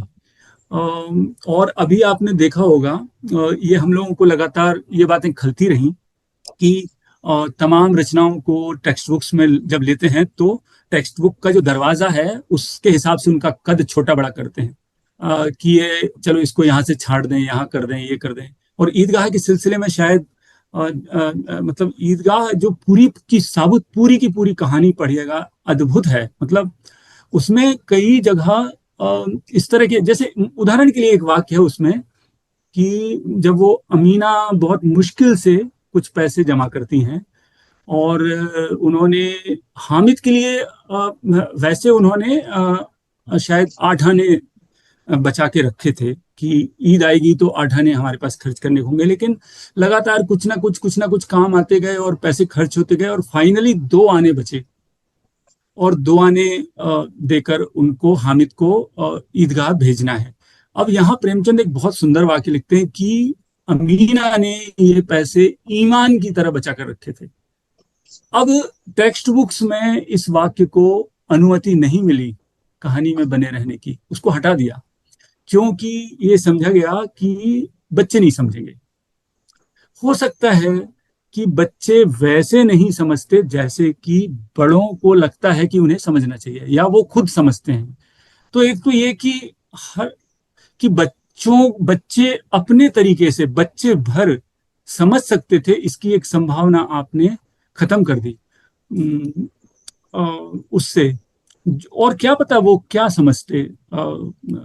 अब ये बात बहुत लंबी होती चली जा रही है, क्योंकि हम लोग जैसे नालंदा में एक वर्कशॉप हुई और हम उधार को लेकर एक कहानी थी और अर्ली रीडर्स के बच्चों के साथ हम काम कर रहे थे। तो हम एक बस्ती में गए और काफी लोगों को लगा कि उधार अभी अर्ली रीडर्स नहीं समझेंगे, तो हमने बोर्ड पर उधार लिखा और वहाँ 5-7 लोग थे जो विशेषज्ञ थे उस कार्यशाला के। और वो मतलब हम हैरत में थे कि उन्होंने उधार को लेकर जितनी चीजें उधारी में उनके जीवन में आती हैं, केरोसिन का तेल से लेकर क्या क्या, वो सब लिख दिया था। तो अब आप बताइए, क्या बच्चे उधारी को समझते हैं? उधार शब्द का मतलब समझते हैं कि नहीं? हो सकता है उनसे कोई शिक्षक क्लास में पूछे कि उधार का क्या मतलब है और वो शायद ठीक जवाब ना दे पाए, लेकिन उधार शब्द जिससे बना उस पूरे जीवन को तो उनसे अच्छा कौन समझता है? तो फिर समझना क्या हुआ? तो ऐसे तमाम मसलों से टकराना पड़ता है जब आप ऐसी चीज बनाते हैं जो सिर्फ और सिर्फ बच्चों के लिए हो। ऐसी तमाम कविताएं, जैसे मुर्गी माँ घर से निकली बस्ता ले झोला ले बाजार चली जैसी कविताएं, जो देखने में लगता है बहुत सरल हैं, लेकिन उनके भीतर का संसार आप देखिए। उनमें भाषा की जो हम लोग शायद बहुत बार इस पर बात भी कर चुके हैं, मैं दोहराऊंगा नहीं, लेकिन ऐसी बहुत सारी चीजें हैं जो आप ये तो छोड़िए, मतलब एक एक है नाम का एक शब्द, ये अगर उसको शब्द ही कह लीजिए, उसी पर सोचिए जरा, उस पर, उसमें आज की दुनिया में जो भी आज है वो सब आता है। तो क्या हम किसी शब्द को कितना अर्थ क्या हम है में जो अर्थों की अनंत संभावना है यहाँ, जिसकी तरफ मैंने इशारा किया, क्या हम जब एक कहानी लिखते हैं तो क्या हम है को उसकी पूरी संभावनाओं के साथ लेकर पहुंचते हैं? क्या हम है को जाने देते हैं उसके स्वाभाविक अर्थों के साथ, तमाम अर्थों के साथ, व्यंजनाओं के साथ, या हम उसके पंख काट के उसको बहुत ही सिकोड़ के एक तरह से शब्दों को पालतू बनाकर हम एक रचना तैयार करते हैं बच्चों के लिए? तो मामला वही है कि एक शब्द का, एक वाक्य का, एक पैरा का स्वाभाविक जो रूप से रहना देना, या उनको पालतू बनाकर ले जाना। आपने पालतू हाथी देखा होगा, और यही हाथी जंगल में अगर हो, उसकी आहट हो, तो आप सोचिए कि अ, उस जानवर के शायद आधा किलोमीटर दूर ही आप रहना चाहेंगे, क्योंकि वो जंगल में उससे खतरनाक कुछ नहीं है। लेकिन जब वो आपके यहाँ आएगा तो आप देखिए कि कोई पत्थर भी मार देता है, कोई कुछ भी कर देता है, कोई तंग कर देता है। तो ऐसे ही शब्द हैं कि उनको आप किसी रचना में पालतू बनाकर लेकर आए हैं, या उनको अपने स्वभाव में रहने दिया है। तो कहने का मतलब ये है कि जब आप बच्चों के लिए लिखते हैं तो आ, किस तरह से जाते हैं रचना में, और अगर ऐसी एक रचना बनती है तो बड़े जिनका भाषा में, जीवन में बहुत सारा अनुभव है, वो अपने, उनके तमाम अनुभवों को, उनकी तमाम कल्पनाओं को के लिए भी मैदान उन शब्दों में है, या सिर्फ बच्चों के लिए आपने एक छोटा सा घेरा बना के छोड़ दिया है? तो मुझे यही लगता है इस सिलसिले में। जैसे उदाहरण के लिए एक कविता बताऊं, विनोद जी की कविता है।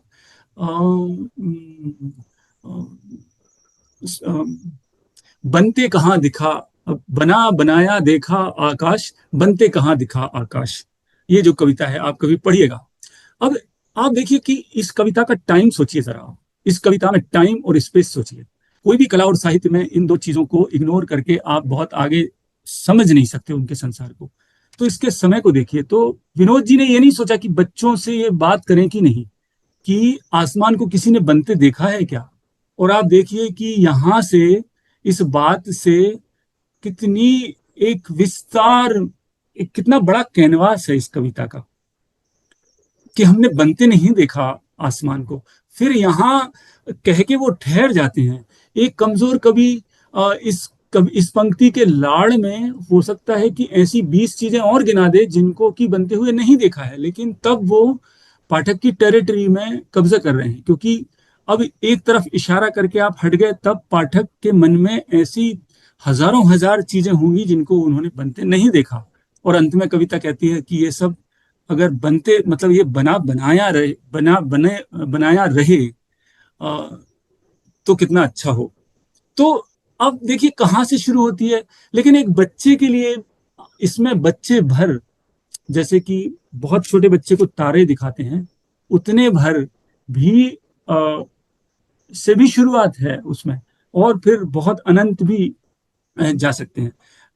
मुझे लग रहा है, माफ कीजिएगा, थोड़ा लंबा उत्तर हो गया और कोई इस नहीं। सिलसिले में। जी जी, बस ये है कि हमें 1/12 पे भी आना है थोड़ी देर में, तो वो मौका छूट ना पाए हम लोगों से। उसके लिए 1/12 से कम समय रखिए। हाँ सही बात है। अब 12:15 तो हो ही गए हैं निधि, अब 1/12 शुरू ही कर दी जाए। बस एक शांति का आखिरी सवाल ले लेते हैं, वो साहस का, वो साहस शब्द को लेकर उनके मन में एक चिंता जैसी दिखी, एक सवाल जैसा दिखा। शांति, आप अपना सवाल रखना चाहेंगी?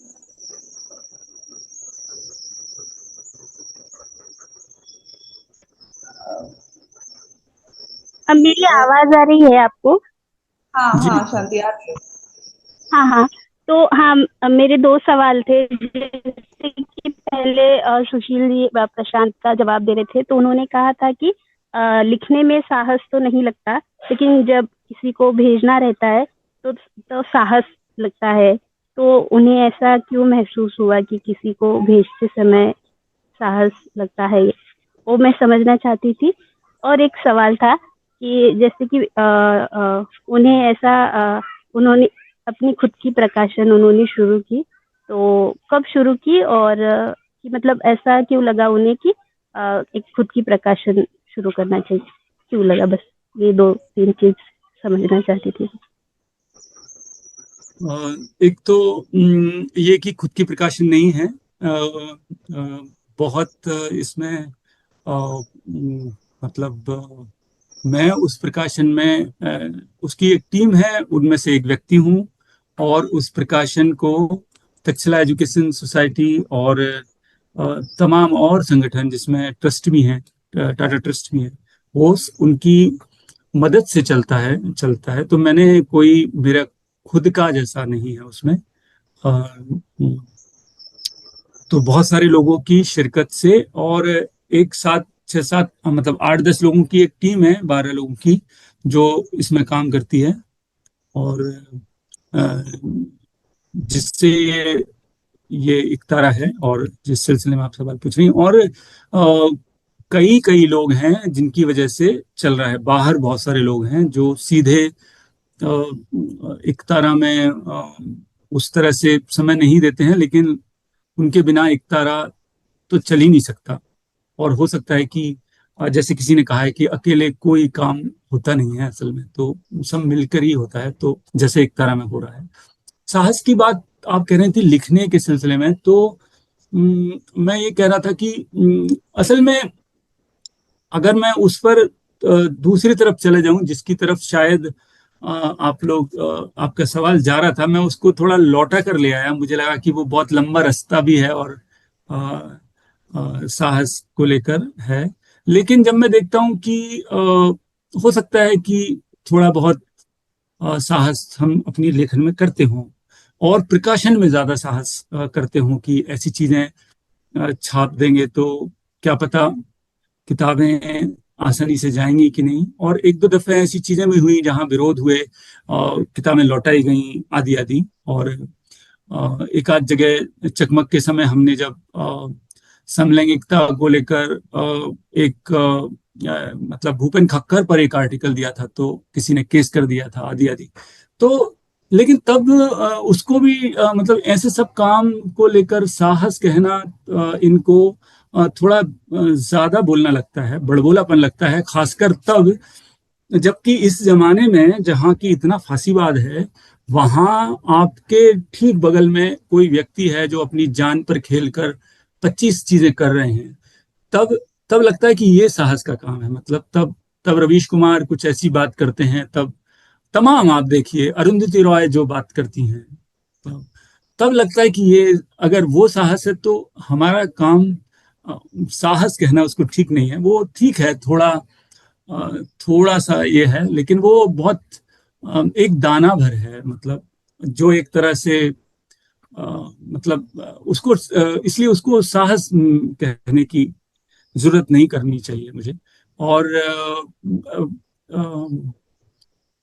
लिखने और पहुंचाने का ये है कि बहुत अपनी रचना को लेकर मुझे नहीं बल्कि बहुत लोगों को, बहुत सारे लोगों को ये लगता होगा शायद कि क्योंकि किसी और की रचना पर अपनी एक राय रखना फिर भी अपेक्षाकृत आसान रहता है। अपनी रचना पर को जब आप सोचते हैं कि हाँ ये अच्छी है या बन गई है, तो यकीन करना थोड़ा मुश्किल रहता है, क्योंकि आपको लगता है यार ये तो हम ही ने लिखी है, हम ही को अच्छी लगी तब हमने इसको आगे बढ़ाया, अब हम ही को अच्छी लग रही है तो हम उसको और आगे बढ़ा रहे हैं आदि आदि। तो थोड़ा उसमें मतलब वो भरोसा पाना बहुत मुश्किल होता है। तो उस बात का साहस होता है कि आप एक तरह से थोड़ी बेशर्मी करते हैं जब भेजते हैं कि छपने की। आपको लगता है कि भाई ये भी देखो देखो इतनी रचनाएं हैं उसमें, मैं भी एक रचना भेज रहा हूँ। उस सिलसिले में एक साहस की बात थी जो ज्यादा अ, जो उस तरह से गंभीरता से नहीं, बल्कि बहुत यूं ही मैंने कह दी थी।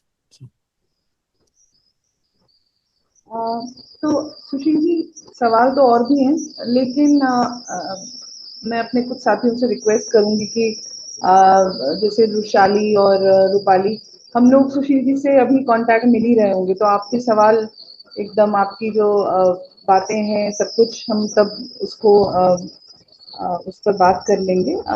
आखिरी एक सवाल वरुण का ले लेते हैं और फिर हम आगे बढ़ते हैं 1/12 पे। वरुण, आप अपना सवाल रखना चाहेंगे?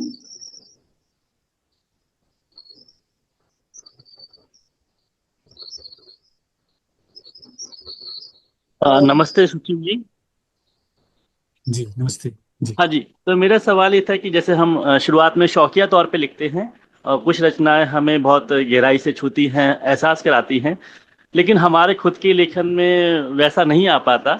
हालांकि ये एक सफ़र है, एक समय लगता है। बस प्रश्न ये था कि कौन सी बातें हैं जो हमें इस लिखने की प्रक्रिया में मदद करती हैं। शुक्रिया। और मुझे लग रहा है एक तो वक्त बहुत आपको वो काम कर रहे हैं, वक्त देने का होता है। खूब सारी अच्छी चीजें पढ़ना, उस विचार में रहना। जैसे आप दोस्ती करते हैं किसी से, दोस्ती बनती है तो बहुत समय आप एक दूसरे के साथ रहते हैं। ऐसे ही रचना के साथ, भाषा के साथ, कविता के साथ आप कितना रहते हैं, मुझे लग रहा है इससे फर्क पड़ता है। कितनी विविध चीजें आप पढ़ सकते हैं और उनके बारे में कभी अकेले बैठकर सोच सकते हैं। और मैं क्या आपको एक दो दो बहुत छोटे उदाहरण देता हूँ। और जो रचनाएं हमारे पास, मान लो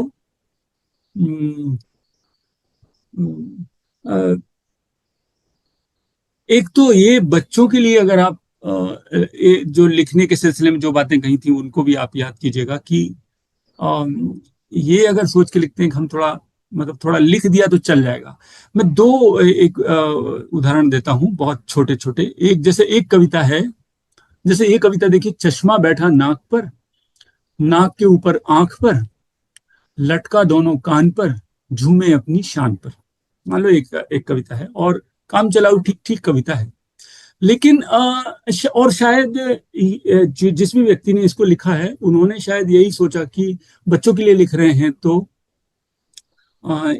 इसमें बहुत इसको शायद बहुत बहुत ठोक पीट की क्या जरूरत है।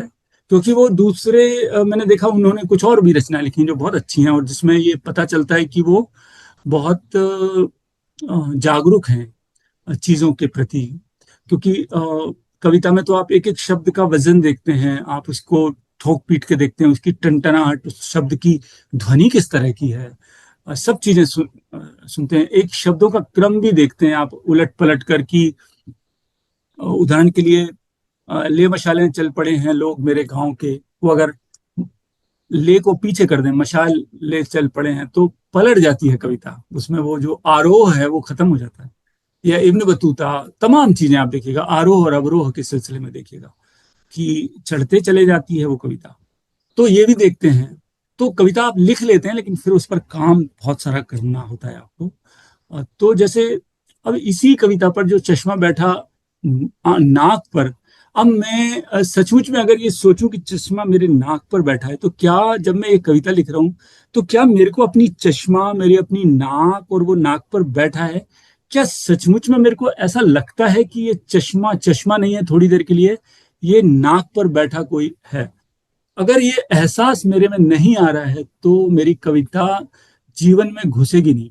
मतलब क्योंकि जब वो बैठेगा तो तब मेरे को हो सकता है कोई एक पंक्ति आए, चश्मा बैठा नाक पर, नाक के ऊपर आंख पर।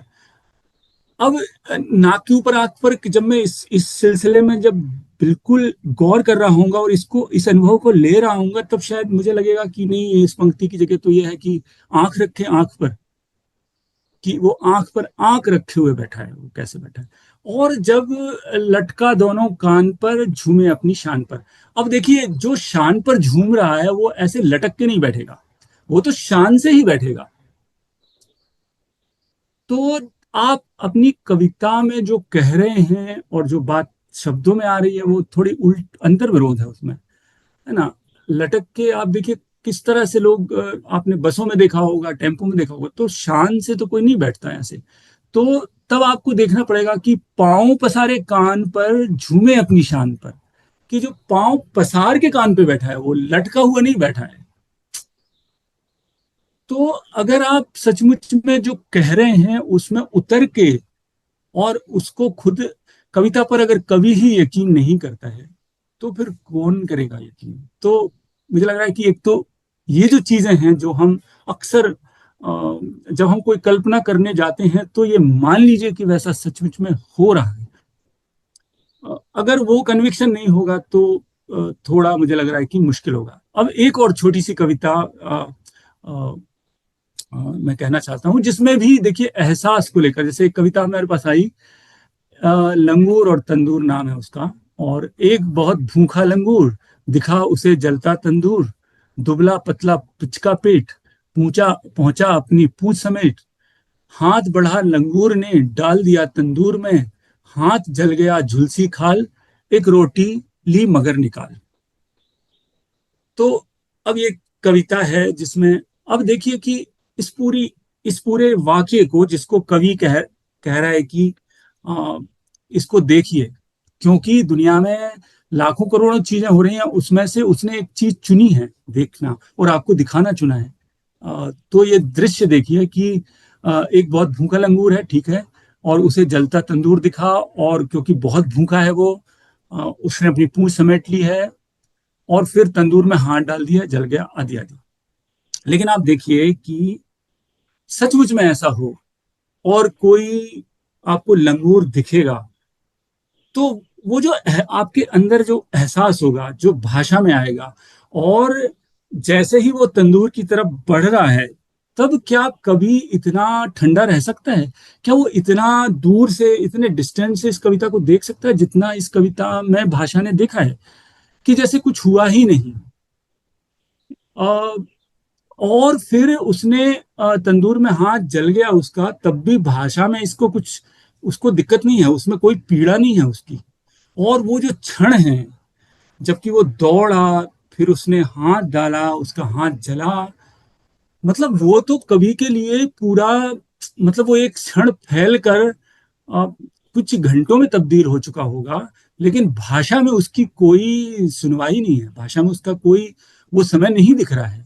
और बहुत ही ठंडापन है इस कविता में, जैसे कि एक कोई, जैसे कि इस कविता की जो भाषा है वो इस तरह की है कि तंदूर था लेकिन ठंडा था और लेकर चला गया और कुछ भी नहीं हुआ।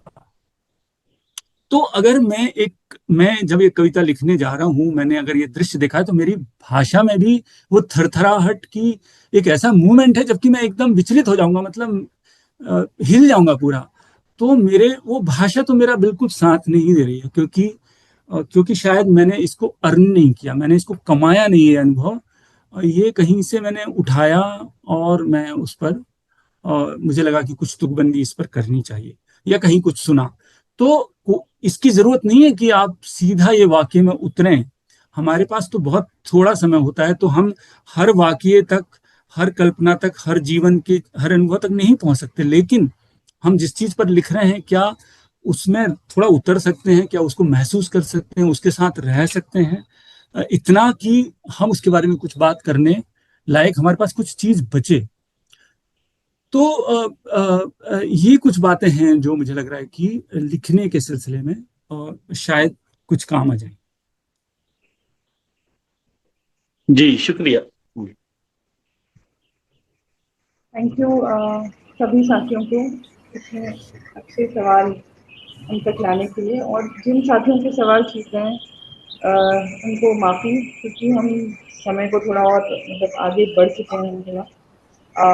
लेकिन अब हम सुशील जी की इस रचना पर आ जाते हैं, 1/12, जिसे आप में से कई साथी जानते होंगे कि हाल ही में इसे नवाजा गया साहित्य अकादमी बाल साहित्य पुरस्कार से 2025।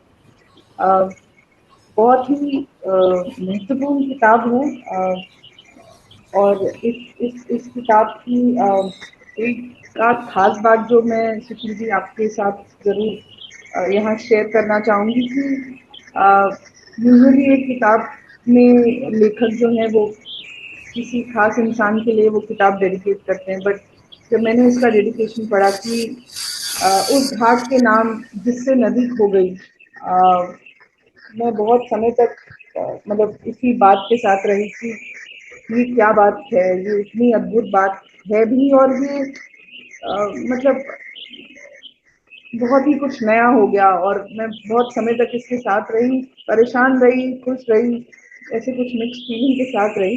तो खैर ये तो एक बात थी।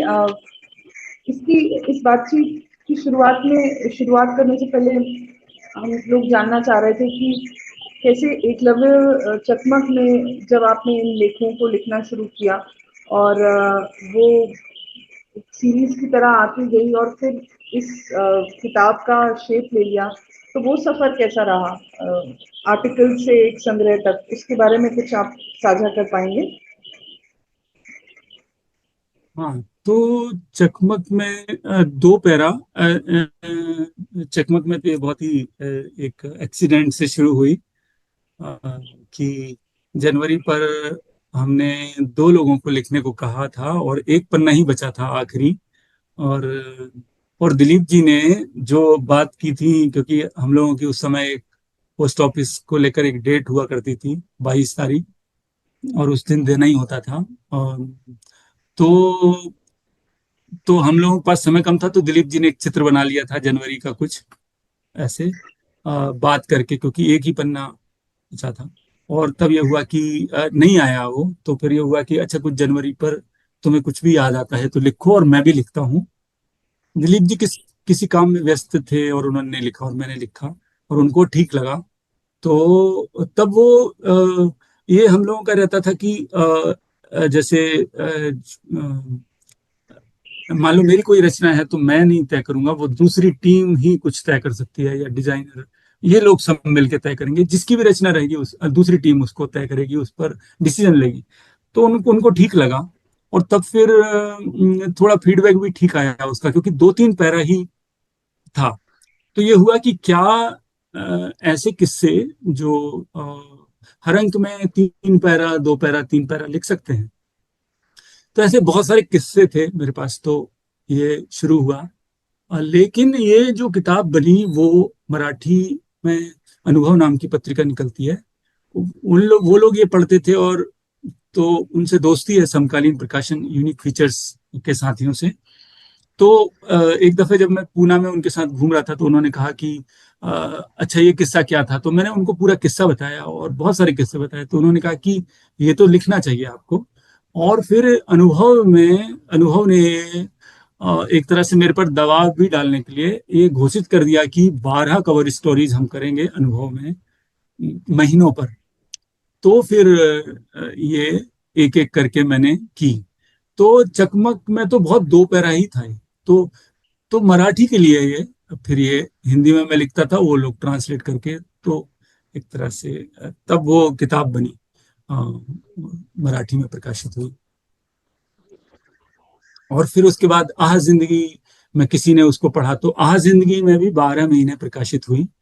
और तो ये तो बहुत यानी करीब 10-12-13 साल पुरानी किताब है, रखी हुई थी। और शशि दी की वजह से उन्होंने कहा कि नहीं ये किताब छपनी चाहिए, तो ये अभी प्रकाशित हुई।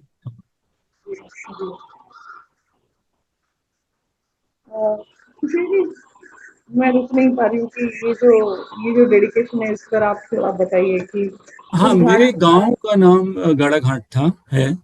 और पूरा ही सब, जैसे कि ज्यादातर लोगों को अपने गांव और अपनी नदियां और अपने कस्बे या ऐसी जगहें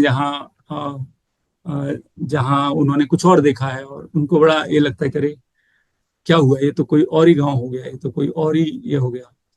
तो जैसे वो, तो उसी सिलसिले में मैंने लिखा कि एक दोनों ही घाट, क्योंकि थोड़ी दूर पर नर्मदा बहती है, तो 3-4 किलोमीटर पर, और हम लोग अक्सर किसी न किसी त्योहार पर कभी ना कभी पहुंच ही जाते थे नर्मदा। तो एक तरह से वो घाट जो है, वो हमारे गांव में तो कोई नदी नहीं थी, लेकिन वो घाट जो है वो नदी का ही घाट की तरह एक था, कि वो तो मुझे लगा कि वो उसी लिए उस गांव को ही याद करते हुए कि एक नदी के सिलसिले में भी और गांव के सिलसिले में भी कि वो चला गया इसलिए। एक और बात जो बड़ी हर महीने के इसमें चलती दिखती है, वो ये भी है सुशील जी की एक बदलाव है जीवन में, बहुत से बदलाव हम एक जीवन काल में देखते हैं। तो और उस बदलाव के होने का जो एक फीस है ना, कि कुछ चीजें छूट गई, पहले जैसी नहीं रही, वो लगातार एक बना हुआ है इस किताब में भी। तो आपके लिए और किस तरह के बदलाव, किस तरह का अगस्त पहले हुआ करता था और अब का अगस्त, क्या बदलाव दिखते हैं और उस पर क्या फीलिंग्स है आपकी? हाँ, तो इस किताब में भी जैसे शुरुआत इस चीज से होती है हर बार कि एक पुराने उससे, लेकिन आप देखेंगे कि हर एक का जो अंत है वो अभी के जीवन से है। जी यानी उसमें और आज को लेकर भी है उसमें सवाल, और तब को लेकर भी सवाल हैं, और तब क्या गड़बड़ियां थी, जो छुआछूत है, जो तमाम चीजें होती थी जो हमने देखी। किसानों, जैसे अभी तो किसानों को लेकर काफी चर्चा है, लेकिन तब तो किसानों को लेकर हमारे गांव में मैंने तो उस जमाने में कोई खास चर्चा नहीं सुनी। और तब किस तरह से बहुत छोटी जमीनों के किसान थे उस गांव में, 1-2 एकड़ 3 एकड़ जमीन के किसान थे, सीमांत किसान जिनको कहते हैं। तो क्या हो रहा था उसको लेकर, अ, अ, जो मुझे, क्योंकि मैं उस गांव में कुल मिलाकर 8 या 9 साल की उम्र तक रहा, तो तभी तक की स्मृतियां ज्यादा हैं उसमें, कि तब हमारा उसमें इसलिए स्कूल है, स्कूल के भेदभाव हैं, टीचर किस तरह के हैं, क्या अच्छाई है क्या बुराई है, लगातार उसका एक ये चल रहा है। और अ, अगस्त मतलब मुझे जो चीजें ज्यादा खलती हैं वो जो इस किताब में भी हैं वो ये हैं कि जैसे ये नहीं है कि जैसे जैसे बच्चों पर नजर, जैसे एक जो जीवन जहां बच्चों पर कोई नजर नहीं है, और अब बच्चों पर नजर है हर चीज में, तो बड़ों पर भी है, तो सभी पर है।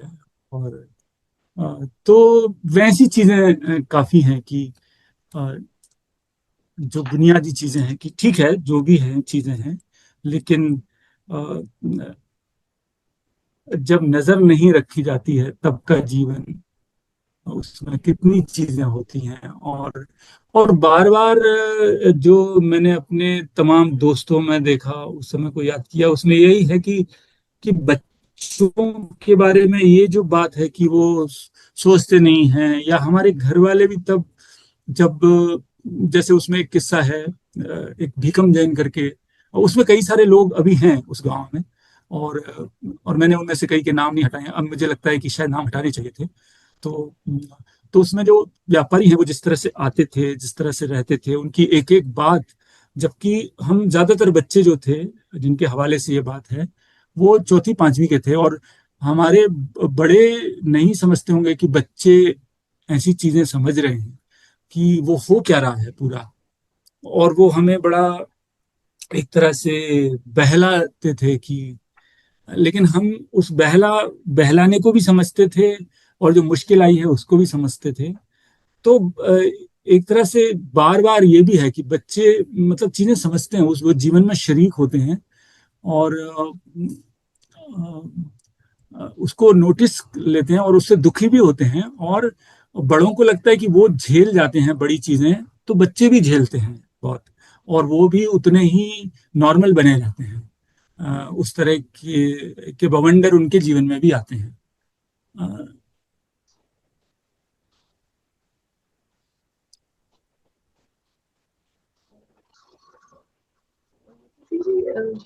पढ़ते हुए इस चर्चा के लिए ऐसा भी लगा कि कुछ खास एक्सर्प्ट्स हैं जो जिन पर जिनको पढ़ा जाए हमारे पार्टिसिपेंट्स के लिए, ऑडियंस के लिए, तो ना वो रख देते हैं, फिर उस पर भी थोड़ी बात कर लेंगे। जैसे आप अप्रैल में आप ये एक बात रखते हैं कि एक हाथी तो दिख जाता है पर एक चींटी के बारे में क्या जानता हूँ,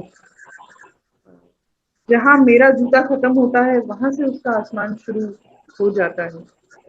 और फिर ये पूरा एक अपने आप में पैराग्राफ जो है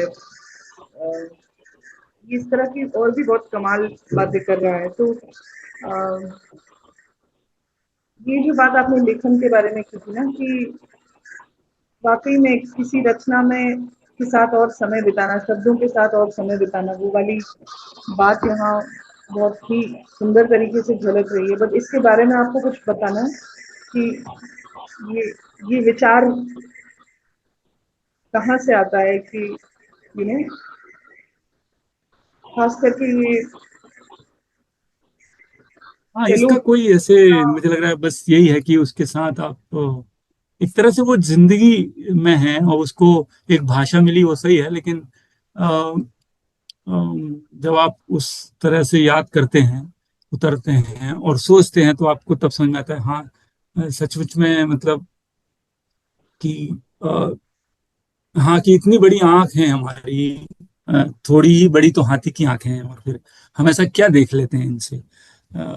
तो ये बात मन में आती रहती है असल में कि हम्म, अ, और बड़ों के सिलसिले में काफी आती रहती है कि खास तौर पर बड़े, क्योंकि बार बार पूरे स्कूल हों या घर हो या तमाम जगह हों, वो खासतौर पर जब बच्चों से संवाद करते हैं तो काफी बड़े अ, इस बात से भरे होते हैं कि उनको पता है, वो जानते हैं, वो समझते हैं, और बच्चे नहीं समझते आदि।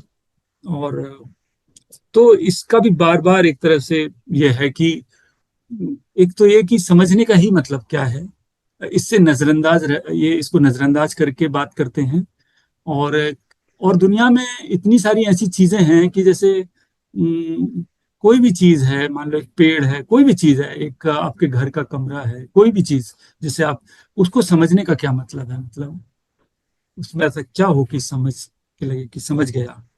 और बड़ों ने समझकर ऐसा क्या हासिल किया है। अ, अगर वो समझ समझ है और बच्चों की समझ समझ नहीं है, तो वो भी चीजें हैं जो इस किताब को लिखते वक्त रही होंगी और शायद आई होंगी लगातार। लेकिन जैसे जो इस तरह के कई सारे अंश हैं जो हमें दिखते थे असल में, जैसे जो कुछ अंशों की काफी चर्चा होती है, मसलन अ, जैसे ये है कि भाई बैल बिक जाते थे और बिककर चले जाते थे, और कोई भी चीज बिकती थी और वहां से दूर चली जाती थी, साइड मान लो गाय बिकी और बिककर दूर चली गई, लेकिन जमीन बिकती थी और वहीं पर रहती थी, वो कहीं नहीं जाती थी, बार बार दिखती थी और बार बार सालती थी। तो अब इसमें कोई भाषाई ये या उसमें कोई कहन या क्राफ्ट, ऐसा कुछ मसला असल में नहीं है, क्योंकि वो वही जीवन था, मतलब वैसा ही आया, मतलब उसमें कोई ठोका पीटी नहीं हुई है। शायद 50 लोगों के और उस गांव के मन में यही बात आती होगी, क्योंकि कि वो चीज बार बार दुख देती थी, क्योंकि अ, कि वहां से आप बार बार गुजरते हैं और बार बार याद आता है कि ये बिक गया आपका खेत। और आप लोग ने देखा होगा, मेरे साथ ये बहुत होता है कि शायद मैं बहुत जिस घर में किराए पर रहता हूँ आमतौर पर 5-7 साल 8 साल रहा हूँ, तो जब मैं बदलता हूँ तो बहुत बार ध्यान नहीं रहता है और उस घर पहुंच जाता हूँ। फिर ध्यान आता है, अरे नहीं ये तो बदल गया है, तो फिर आप दूसरे घर लौटते हैं। तो ये हम सबके साथ ही शायद होता है कि तो यही चीज है कि कभी वो किसान जो रोज अपने जीवन में शायद 50,000 बार अपने खेत गया होगा, उसका भी कदम वहां पहुंच जाते होंगे, और फिर उसको कैसा लगता होगा इस चीज का। तो मुझे लग रहा है कि इसमें कोई क्राफ्ट, कोई वो इसमें कुछ वो सीधा ऐसा ही अनुभव था। वो अनुभव नहीं, अगर वो कोई भाषा बनी है तो वो अनुभव से ही बनी हुई है। अलग से उसमें कुछ नहीं है। जी।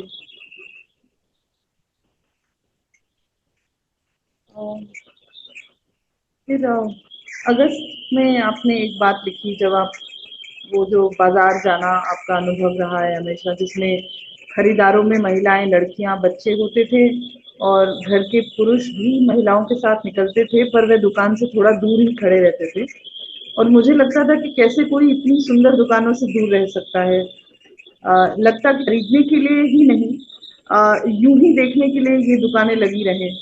एक भी चूड़ी ना बिके, एक भी राखी कम ना हो, एक भी रंग कम ना हो, लोग आए, सब देखें, छू कर देखें, पहन कर देखें, सिर घुमा घुमा कर शीशे में खुद को निहारें और चले जाएं। ये ये ये बात ये सचमुच में ऐसा हार्ट था, हमारे गांव में लगता था, और बहुत सारे गांव में लगता है, और अभी भी। यानी जब ये किताब आई तो बहुत सारे लोगों ने कहा कि उनके दूरस्थ गांव में आज भी इस तरह का हाट लगता है, जो कोई अलग से दुकान नहीं होती थी। बहुत छोटे छोटे जो दुकानदार थे वो भी जैसे उसमें है भी कि पता चल रहा है कि 2 ही खिलौने लेकर आ गए हैं, या पता चल रहा है आधा किलो महुआ लेकर आए हैं, या 50 सस्ती राख लेकर आए हैं। बस उतने ही रहते थे, और वो अपनी तो वो इंस्टॉलेशन, अब तो लगता है कि वो जैसे इंस्टॉलेशन था कि कितना मतलब छोटे छोटे रंग बिरंगे, और अपनी अलग अलग चौक था एक, और उसके आसपास के जो घर थे उनकी उनके जो बरामदे थे उनमें वो दुकानें लगती थी छोटी छोटी। और वो इतना आपसी रिश्ते ऐसे हो जाते थे कि वो जो अब के जो बाजार का जिस तरह का रूप है वैसा नहीं होता था उसमें। और उसमें बहुत कोई पैसे की खरीद फरोख्त भी बहुत नहीं होती थी। मतलब उसमें कई बार ये होता था कि कोई किसी ने महुए बेचे और उसको उसने कुछ और ले लिया, गांव वालों से दाल ले ली मान लीजिए, या कुछ और ले ली। सही। इससे तो और भी है सुशील जी, लेकिन वही समय की हाँ सीमा है। नहीं। तो बहुत सी और चीजें हैं, तो बस आखिरी में अगर आपका कोई फेवरेट हिस्सा जो आप हम सबके लिए पढ़ना चाहें, अगर ऐसा कुछ हो तो प्लीज बताइएगा। मुझे लग रहा है वक्त भी हो गया है, तो वक्त काफी ज्यादा हो गया है, तो बाद में कभी कर सकते हैं। जरूर जरूर। तो आखिरी कुछ इसकी पंक्तियां मैं पढ़ देती हूँ दिसंबर की, क्योंकि वो मेरा भी इस दुनिया को लेकर एक छोटा सा सपना सा ही है कि भाई सबसे गले मिलने निकला, मैं सोचता हूँ कि चींटी को कैसे गले लगा लूँ, और हाथी से उसकी गर्दन पर लटक कर गले मिलूंगा, मगर शेर से कैसे गले मिलूंगा, और शेर से गले मिलने गए व्यक्ति को हजारों हजार साल बीत गए होंगे, तो शेर से गले मिलने की मुश्किल आने वाली है। एक बार फिर भी सालती है कि अगर पूरी पृथ्वी से गले मिल सकता तो एक साथ सबसे गले मिल सकता। टुकड़े टुकड़े जोड़कर ही सही, पर एक बार मैं पूरी पृथ्वी से गले मिलना चाहता हूँ, इससे पहले कि मेरी उम्र का दिसंबर पूरा हो जाए। तो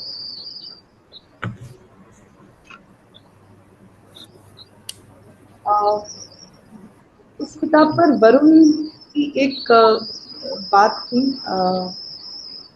यहाँ पे मैं रख देती हूँ। वरुण, आप रखना चाहेंगे अपनी बात?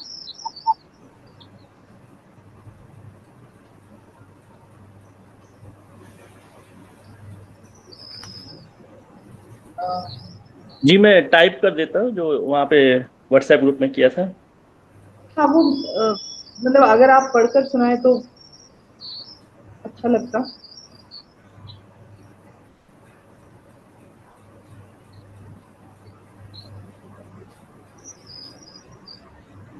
जी मैं पढ़ता हूँ। 1/12 पढ़कर ऐसा लगता है जैसे कि हर वक्त का भी अपना समय होता है। वो समय कुछ लाता है, कुछ ले जाता है, कितनों से मिलवाता है, एहसास कराता है, प्रकृति और संसार के वजूद को हकीकत में लाता है। वो वजूद जो होकर भी आता है, फिर जाता है और पलट कर आता है। कितना गजब लगता है कि जो समय अनवरत चलता है वो कालखंड के 12 हिस्सों जैसा भी है। इन हिस्सों में हमारा अपना वजूद भी है, जो हिस्सों में चलते हुए एकात्म भी है, खोज भी है और बहुत कुछ। चित्र ऐसे हैं कि बस पन्ना पलटने का मन ना करे, वहीं ठहर जाएं। पता नहीं उस ठहराव में कितने एहसास हों, क्या मिल जाए और किस में एकमेव हो जाए। शुक्रिया। बहुत शुक्रिया।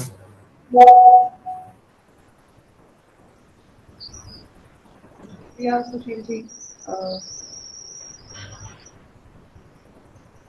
अब समापन करते हुए अनिल जी, वो प्लीज। जी बहुत बहुत शुक्रिया सुशील जी, आपने ये आग्रह हमारा माना और आप इसके लिए समय निकाल पाए। और कमाल की बातचीत रही कि हमारे एलईसी हिंदी के एलुमनाई साथी जो काफ़ी समय से प्रतीक्षा भी कर रहे थे इस तरह की बातचीत की, उन्होंने अपने सवाल भी रख पाए, आपसे अच्छी बातचीत हो पाई। और एक जने का सवाल कितने जनों के तलाश और पड़ताल को पूरा करता है, ये भी आज इस बातचीत से समझ में आया कि बहुत सारे लोग नहीं सवाल कर रहे थे, लेकिन दरअसल अलग-अलग जवाबों में उनको अपनी बातें मिल रही थी और उनको तसल्ली थी कि वो इस मार्फत से उनको सुनने को मिल पा रही है। तो फिर से एक बार हमारे सभी हिंदी एलुमनाई साथियों का भी बहुत शुक्रिया और सुशील जी आपका शुक्रिया अच्छी बातचीत के लिए।